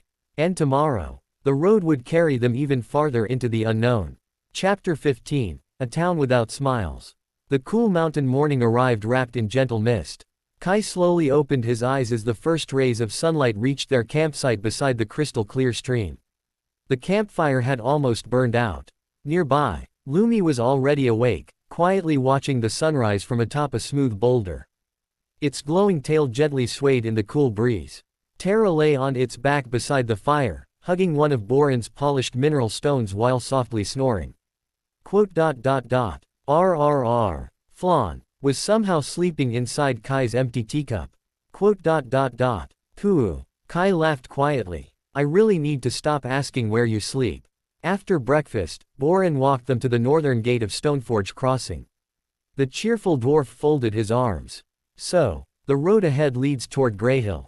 Kai looked at the map. Greyhill. Boren nodded. It used to be one of the busiest mountain towns. But, his smile slowly faded. Not anymore. Kai noticed the change. What happened? The mines dried up. Travelers stopped visiting. Businesses closed. The town lost its laughter. Kai quietly looked toward the northern road. I hope things get better. Boren smiled sadly. Maybe. They just need someone to remind them how. After saying goodbye, Kai, Lumi, Tara, and Flan continued north. The lively sounds of Stoneforge Crossing gradually disappeared behind them. The mountain roads became quieter. Old stone bridges crossed deep valleys. Wildflowers bloomed where no one seemed to notice them. Kai admired every view. Even lonely roads possessed their own beauty. By afternoon, Greyhill finally came into view. The town rested between two mountains. Stone houses lined narrow streets. Old windmills stood motionless. Several storefronts had been closed for years. Empty flower boxes rested beneath dusty windows. Few people walked outside. Even the children played silently. Kai slowed his pace. It feels lonely. At the entrance stood an old wooden sign. The faded letters barely remained visible. Welcome to Greyhill. Someone had carefully repainted the word welcome. But the rest of the sign had been left untouched. Kai smiled sadly. Someone still cares. The companions quietly explored the town. An elderly woman swept the same front steps over and over. A blacksmith sat outside his workshop with no customers. The bakery displayed only a handful of loaves. Even the town square felt empty. Tara looked around curiously. RRR. Lumi gently lowered its ears. Q. Even Flan remained unusually awake. Kai entered the bakery. The elderly owner smiled politely. Welcome, traveler. Kai returned the smile. I'd like some bread. The baker wrapped 2 fresh loaves. There you are. Kai looked around. No customers today. The baker laughed softly. None yesterday either. Outside, Kai sat on a bench. Watching the quiet streets, he remembered Millstone Village. Children laughing. Fresh bread everywhere. Music. Warm conversations. Then he looked around Greyhill once more. The people haven't forgotten how to smile. They've simply forgotten why. At that moment, several children quietly walked past. Their clothes were clean. Their faces were healthy. Yet, they carried no excitement. Tara watched them. The little dragon tilted its head. RRR. Then, it suddenly ran toward them. Kai blinked. Tara. The children froze. One little boy gasped. A dragon. Tara proudly picked up a round stone. Then tossed it into the air. The stone landed perfectly on its nose. The children blinked. Tara repeated the trick, then balanced 3 stones at once. One child giggled. Another laughed. Soon, all of them surrounded Tara. The little dragon happily rolled across the street. The children chased after it. Lumi quickly joined the game. Its glowing tail created tiny floating lights. The children laughed even harder. Flan bounced after everyone, before accidentally bouncing onto one boy's head. Pooh. The boy laughed so loudly that nearby shopkeepers looked outside. Kai smiled. There it is. The sound this town was missing. By evening, nearly every child in Greyhill had gathered in the town square. Parents quietly watched from nearby shops. Some smiled for the first time in months. Others simply stood in surprise. Kai approached the village chief. An elderly man with tired eyes. You have wonderful people. The chief nodded quietly. We do. We've simply forgotten how to celebrate. Kai looked toward the empty square. What if we held a festival? The chief blinked. A festival? We don't have money. Kai smiled. You don't need much. The next morning, Kai asked every household one simple question. What can you share? One family brought fresh vegetables. Another offered homemade cheese. The bakery baked extra bread. The blacksmith built a large cooking stand. The carpenter repaired broken tables. Children gathered flowers. Musicians dusted off old instruments. Nobody was asked to give much. Only, whatever they could. Slowly, the empty town square began changing. Lumi proudly helped carry flower baskets. Tara rolled heavy barrels into place. The villagers applauded every time. Flan became the official taste tester. Every cook asked. Flan, the sleepy slime would bounce over. Taste the food. Produce a flavor bubble. Everyone sampled it. If Flan happily bounced twice, the recipe was approved. Soon, the tiny slime accidentally became the festival's most important judge. Kai laughed. I don't think you realize you've been promoted. Pooh. As sunset painted the mountains orange, the festival finally began. Long wooden tables stretched across the square. Fresh bread, mountain stew, roasted vegetables, fruit pies, cheese, warm tea. Music echoed through the streets once more. Children laughed while chasing Lumi and Tara. Flan slept peacefully inside a basket of flowers. Nobody minded. The elderly baker from yesterday approached Kai. I haven't seen this square this full in 20 years. Kai smiled. It wasn't me. He pointed around the town. Everyone built this together. The baker quietly nodded. You reminded us. The village chief stood upon the fountain. He looked across the smiling crowd. Then raised his cup. To Greyhill. May we never forget today. Cheers echoed across the mountains. For the first time in many years, the town truly felt alive. Late that night, Kai quietly sat beneath the stars. The square still buzzed with laughter. Music drifted through the cool mountain air. He opened his journal. Traveler's Journal, Day 15. Today I learned that joy doesn't disappear. Sometimes, it simply waits for someone to gather everyone around the same table again. A festival isn't made of decorations. It's made of people choosing to smile together. He gently closed the journal. Nearby, Lumi slept surrounded by children. Tara snored beside an empty basket of polished stones. Flan floated peacefully inside a bowl of warm soup. Kai laughed softly. My companions always know how to make people smile. Above the quiet mountains, the stars shone a little brighter. And Greyhill was no longer the town without smiles. Chapter 16, The Rainy Day Inn. The festival in Greyhill had ended, but its warmth remained. As Kai and his companions prepared to leave the mountain town, the villagers gathered near the northern gate to see them off. Children hugged Lumi tightly. Tara was given a pouch filled with colorful mineral stones by the village blacksmith. The little earth dragon happily hugged the pouch as if it were the greatest treasure in the world. RRR. Flan, as usual, slept peacefully inside its wooden bowl. Pooh. Kai smiled as he accepted a basket filled with bread, dried fruits, and mountain herbs. You've already given us so much. The village chief shook his head. You reminded us how to smile. This is only our way of saying thank you. Kai bowed deeply. I'll come back someday. We'll be waiting. The mountain road continued north. Clouds slowly gathered overhead. The once clear sky became gray. A cool wind swept across the hills. Kai looked upward. Looks like rain. A few moments later, the first raindrops began to fall.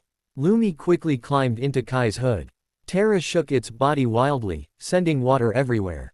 Flan didn't notice. It continued sleeping. Soon, the gentle rain became a heavy downpour. The mountain paths grew slippery.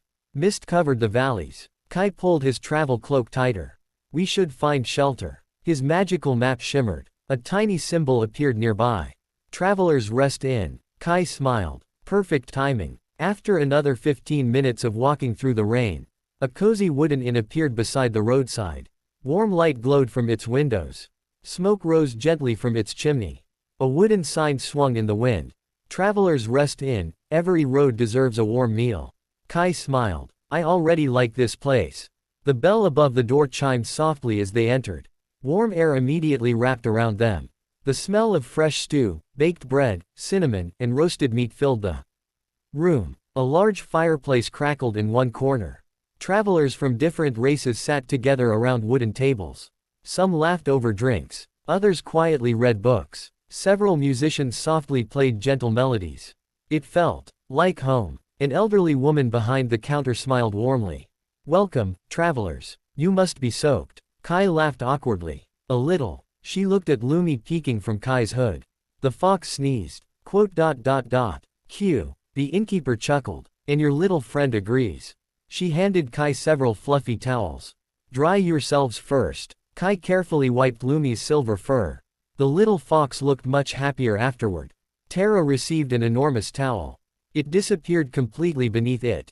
Only its tiny horns remained visible. Flan was still asleep. The innkeeper blinked. Is your slime always sleeping? Kai nodded. Almost always. The innkeeper introduced herself. My name is Martha. I've looked after travelers for nearly 40 years. Kai smiled. I'm Kai. She nodded knowingly. I can tell. You have the eyes of someone who enjoys the road. After warming themselves by the fireplace, Kai ordered the inn's special stew. When the bowls arrived, he paused. The aroma alone was incredible. Slow-cooked beef, mountain vegetables, wild herbs, fresh bread still warm from the oven. Lumi eagerly waited. Tara sniffed curiously. Flan woke up the instant the stew touched the table. Pooh. Kai laughed. You really do have perfect timing. Dinner became wonderfully lively. Lumi happily dipped bread into the stew. Tara discovered that the fireplace stones tasted surprisingly delicious. The innkeeper laughed so hard she nearly dropped a tray. That's the first dragon I've seen eating my fireplace. Kai quickly guided Tara toward a basket of decorative river stones instead. Those are probably a better choice. RRR. As the rain continued outside, more travelers entered the inn. An elderly couple, a pair of beastfolk merchants, several adventurers, a bard carrying a weathered lute. The inn slowly became full. Yet somehow, nobody seemed like strangers. That evening, the bard stood beside the fireplace. He tuned his instrument before smiling. Since none of us can continue our journeys tonight, may I share a story? Everyone nodded. The inn became wonderfully quiet. The bard sang of old heroes, brave knights, ancient dragons, great battles that shaped kingdoms. Kai listened politely. The stories were wonderful. But, when the bard finished, he smiled at Kai. And you, traveler, you've been listening so carefully. Do you have a story? Kai scratched his cheek. I don't think mine is very exciting. Several travelers laughed. Let's hear it anyway. Kai thought for a moment. Then he smiled. I met a little silver fox. Lumi looked up proudly. Who loves bread? Everyone laughed. I met a slime. Flan bounced sleepily. That copies the taste of food. More laughter. And recently, he gently patted Tara. I rescued a baby dragon who thinks gemstones are snacks. Tara proudly nodded. RRR. The entire inn burst into laughter. Kai continued speaking. He talked about Millstone Village, the Lantern Flower Festival, the Whispering Forest, Greyhill. Not once did he mention defeating monsters or becoming a hero. Instead, he spoke about smiles, meals, friendships, beautiful landscapes. When he finished, the inn remained silent for several moments. Then, the old bard smiled. You know, I've sung about heroes my whole life. But, I think I'd rather travel with someone like you. Several travelers nodded. So would we. The rain finally stopped sometime after midnight. The inn grew quiet as everyone retired to their rooms. Kai climbed into his small bed. Lumi curled beside his pillow. Tara slept on a thick blanket near the fireplace. Flan floated peacefully in a bowl beside the window. Before sleeping, Kai opened his journal. Traveler's Journal, Day 16. Today I learned that an inn is more than a place to sleep. It's where strangers become companions. If only for one rainy night. Perhaps every traveler carries two kinds of luggage. One inside their backpack, and another filled with stories waiting to be shared. Kai gently closed the journal. Outside, the clouds drifted away. Moonlight illuminated the quiet road beyond the inn. Tomorrow, another journey would begin. But tonight, the road itself seemed content to let every traveler simply rest. Chapter 17, The Sky Bridge. The morning sun shone through the windows of the Traveler's Rest Inn. The rain had washed the mountains clean. Outside, the sky was a brilliant blue, and every leaf sparkled with tiny droplets of water. Kai slowly woke to the smell of freshly baked bread. He stretched happily. What a wonderful morning. Lumi was already awake, sitting on the windowsill while watching birds fly across the valley. Q. Tara was still hugging yesterday's polished gemstone like a favorite pillow. RRR. Flan floated inside a bowl near the bed. Pooh. Still asleep. Kai smiled. I wonder if you'll ever wake up before breakfast. The dining hall buzzed with cheerful conversations. Travelers who had shared stories the previous night were preparing to continue their own journeys. The elderly bard waved enthusiastically. Morning, Kai. Kai waved back. Good morning. The innkeeper Martha placed a warm breakfast on the table.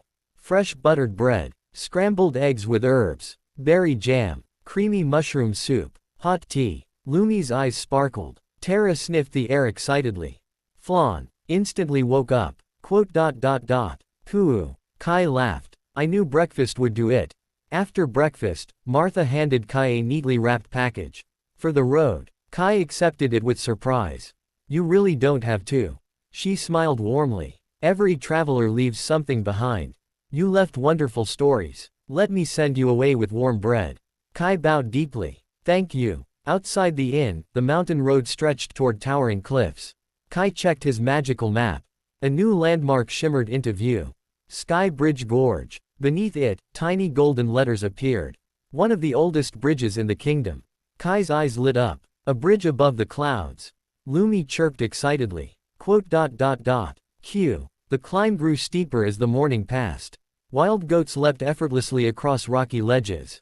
Mountain eagles soared overhead. Cool winds carried the scent of pine trees and fresh snow from distant peaks.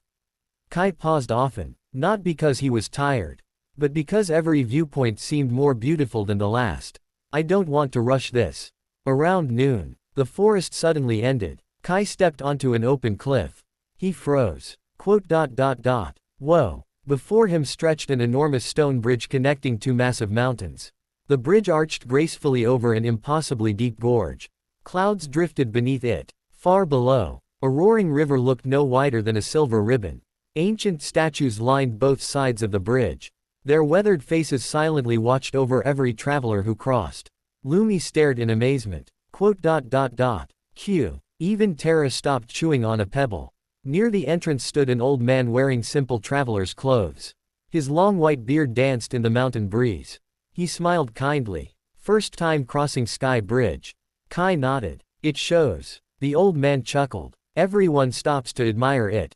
I did too. 40 years ago. The old traveler introduced himself. My name is Elias. I've crossed this bridge more times than I can count. Kai smiled. I'm Kai. They began walking together. Each step echoed softly across the ancient stones.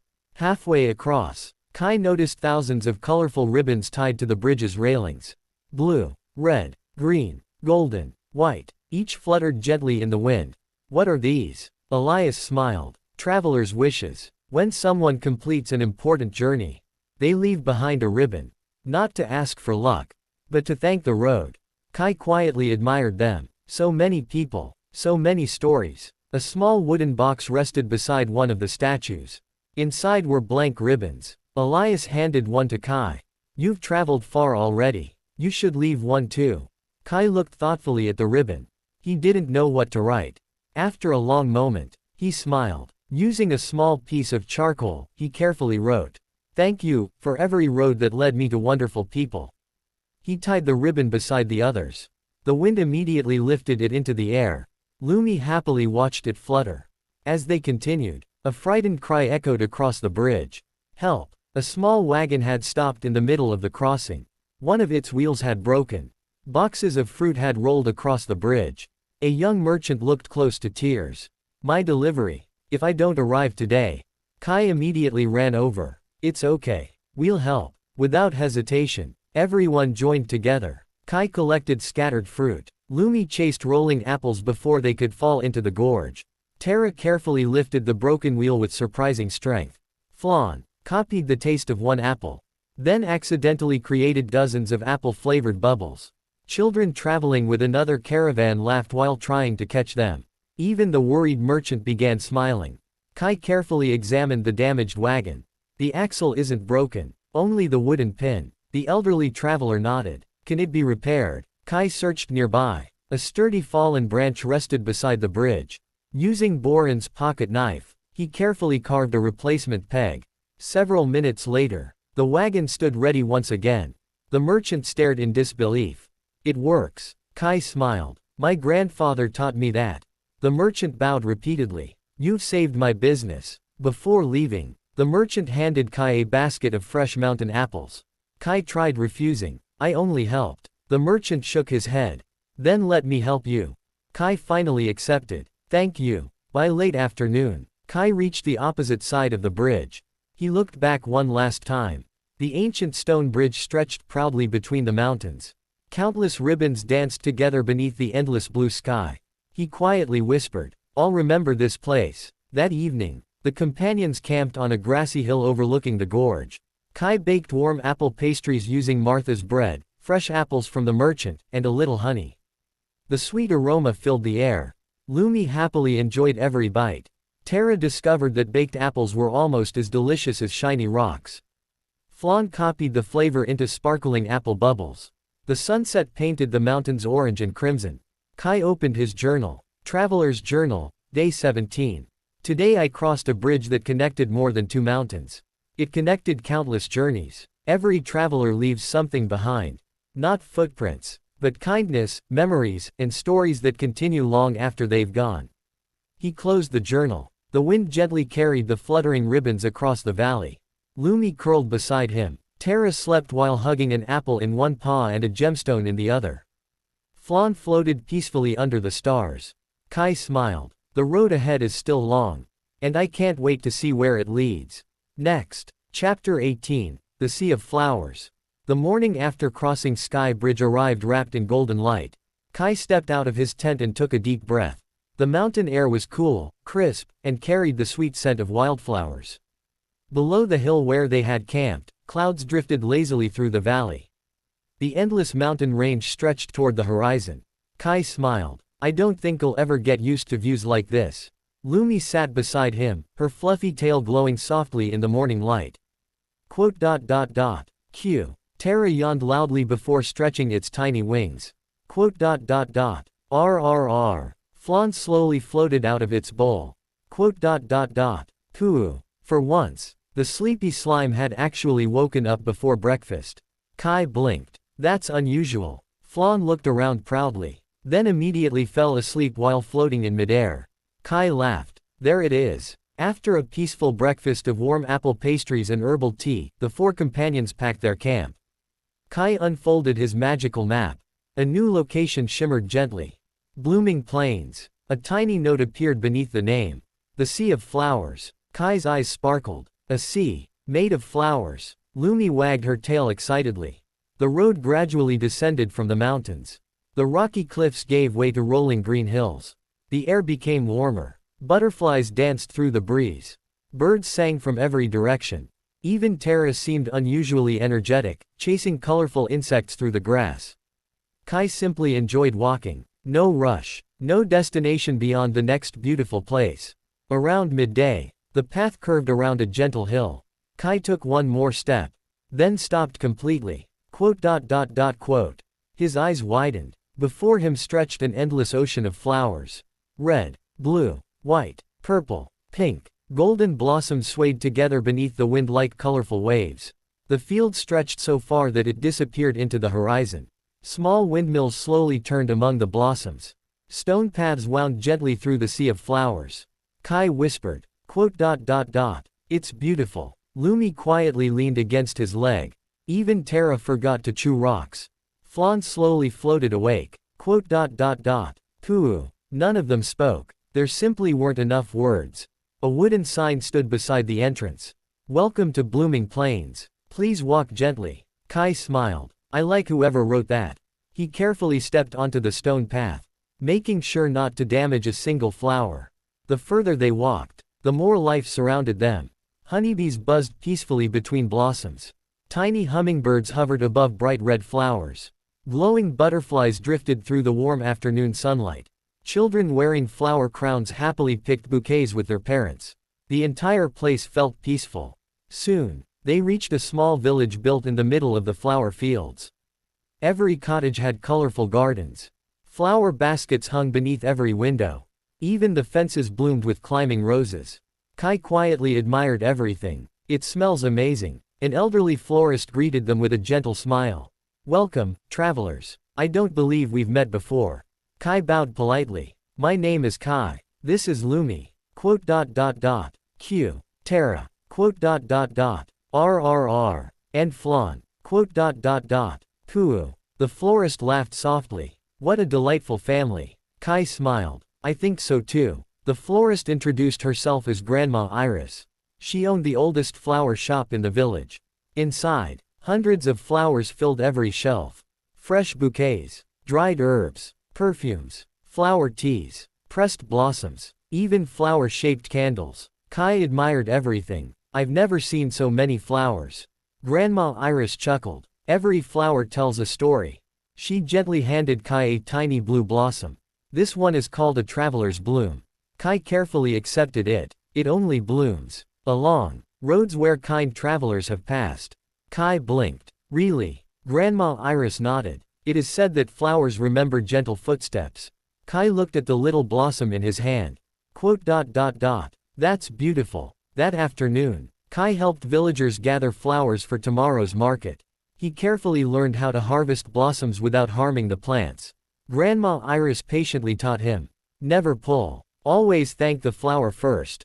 Kai smiled. "I can do that." Lumi happily carried tiny baskets. Terra gently moved heavy watering barrels. Flan floated among the flowers. The little slime accidentally attracted dozens of butterflies. The villagers laughed. Later, several village children invited Kai to join them in making flower crowns. Kai awkwardly tried weaving flowers together. His first attempt immediately fell apart. The children giggled. Grandma Iris smiled. "Try again." His second attempt looked slightly better.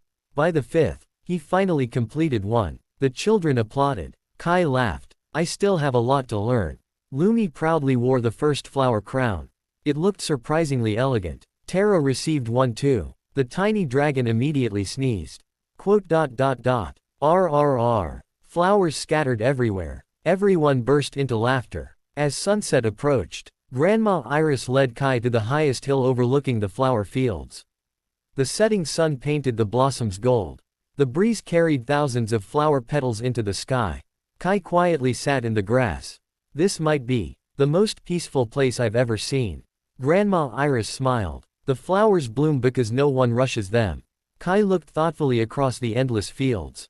I think people are the same. Before leaving, Grandma Iris handed Kai a small cloth pouch. Inside rested several tiny seeds. Travelers bloom seeds. They only grow where kindness is shared. Kai carefully placed the pouch inside his backpack. I'll plant them during my journey. She nodded warmly. Then one day, the roads themselves will become gardens. That evening, Kai camped among the flower fields. The gentle wind carried sweet fragrances through the campsite. Lumi slept wearing her flower crown. Tara carefully protected a tiny patch of flowers all night. Flan floated gently above the blossoms, glowing softly beneath the stars. Kai opened his traveler's journal. Traveler's Journal, Day 18. Today I walked through a sea that wasn't made of water. It was made of patience. Every flower blooms at its own pace. Perhaps people don't need to hurry either. The road will still be waiting tomorrow. He gently pressed the little traveler's bloom between the pages of his journal beside the golden leaf from the whispering forest.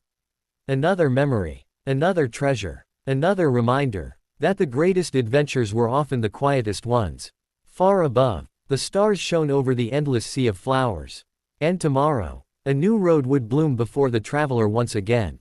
Chapter 19, The Singing River. The morning breeze carried the sweet fragrance of flowers across the blooming plains. Kai slowly opened his eyes as sunlight painted the endless fields in shades of gold.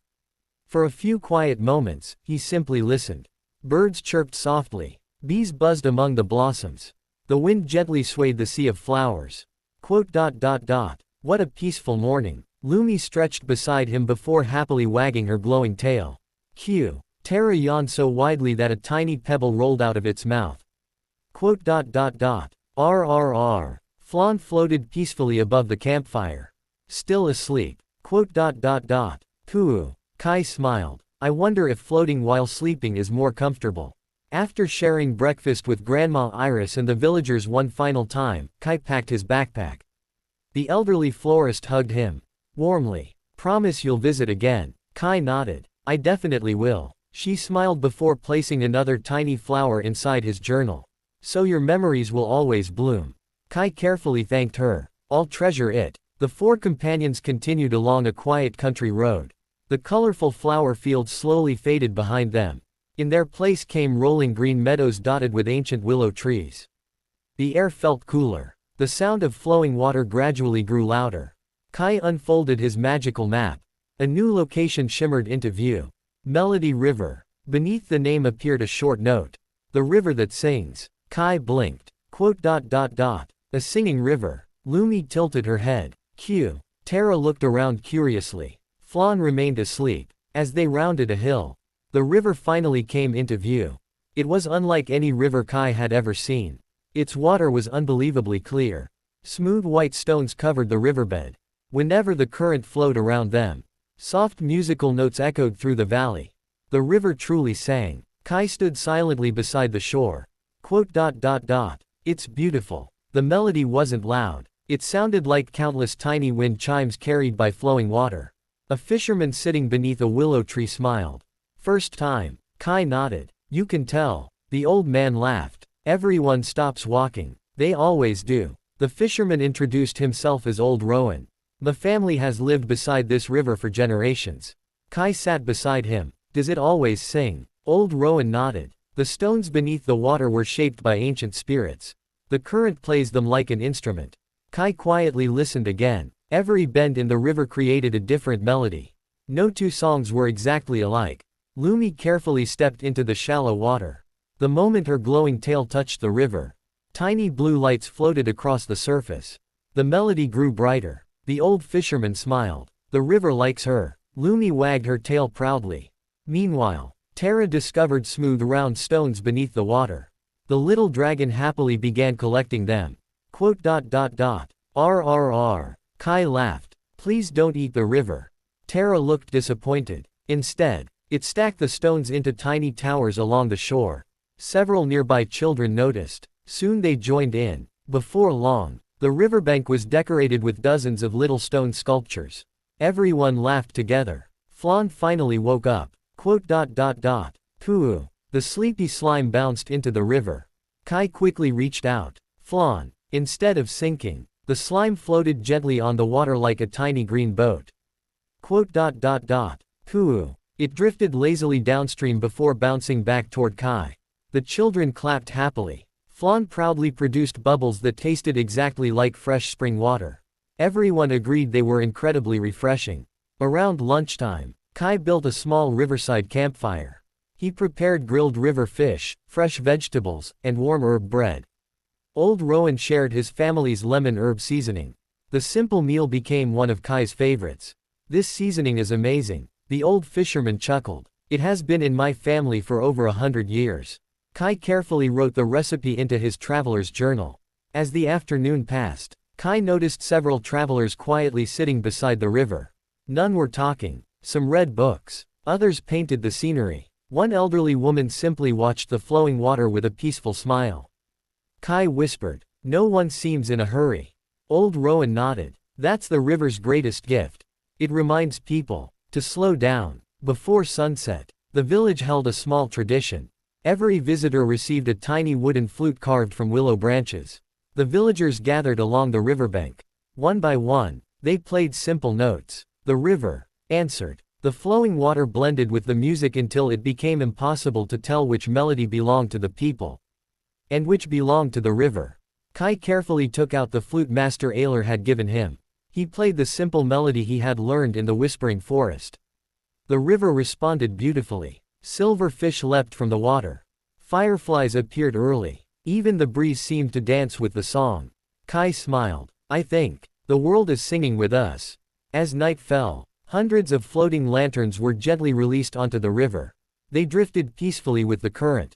Their warm light reflected across the crystal clear water like countless stars.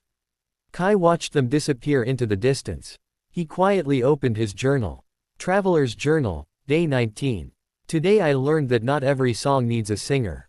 Sometimes, a river, the wind, or even silence, can become the most beautiful music. Maybe the world has always been singing. I simply never slowed down enough to hear it. He carefully closed the journal. Beside him, Lumi slept with her head resting on his lap. Tara hugged one of the smooth river stones it had collected. Flan floated peacefully inside a wooden bucket of cool water. Kai looked up at the endless stars. Every road had given him something different. A forest had taught him to listen. Flowers had taught him patience. A bridge had taught him gratitude. And now, a river had taught him that even silence could have a melody. He smiled warmly. I wonder what tomorrow's road will teach us. The singing river continued its gentle song beneath the moonlight. And the traveler, together with his little family, drifted peacefully into another unforgettable night. Chapter 20. Home is the road.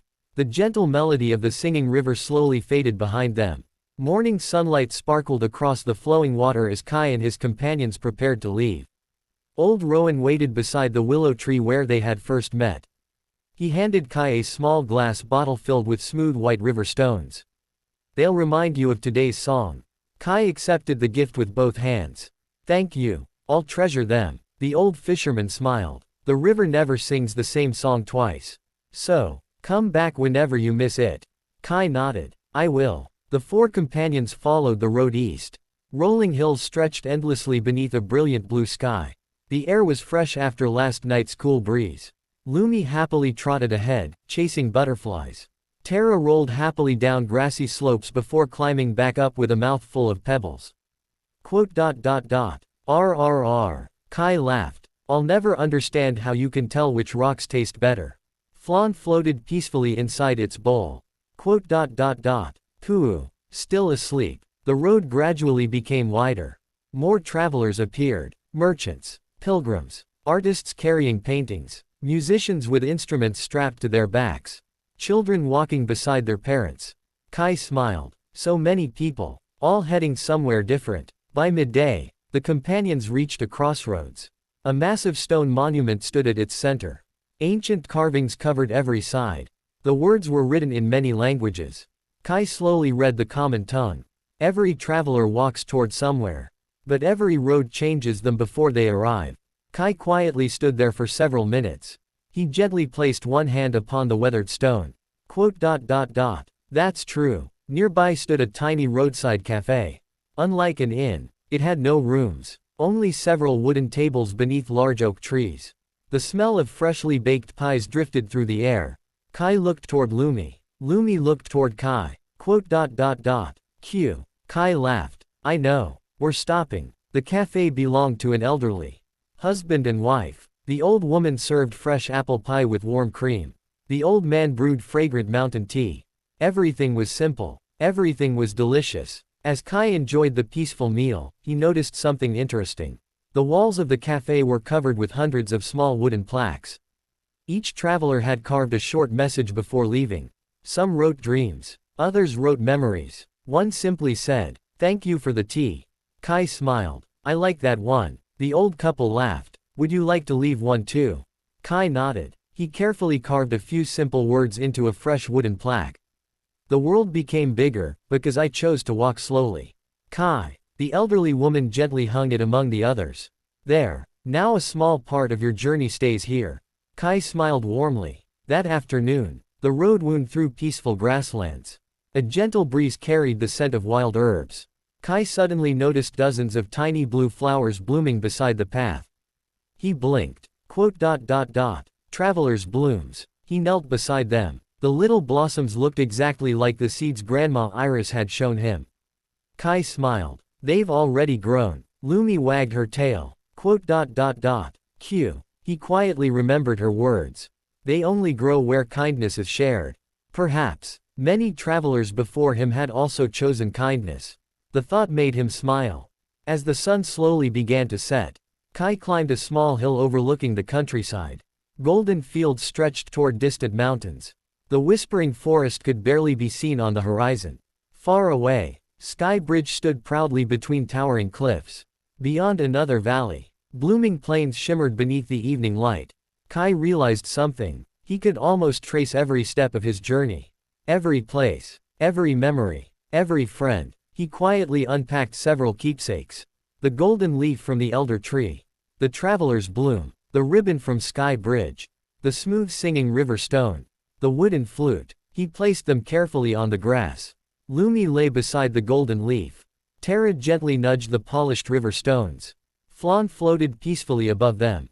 Kai smiled. These are my treasures. Not gold. Not jewels. Not magical artifacts. Just memories. That evening, Kai cooked a special dinner using ingredients collected throughout the journey.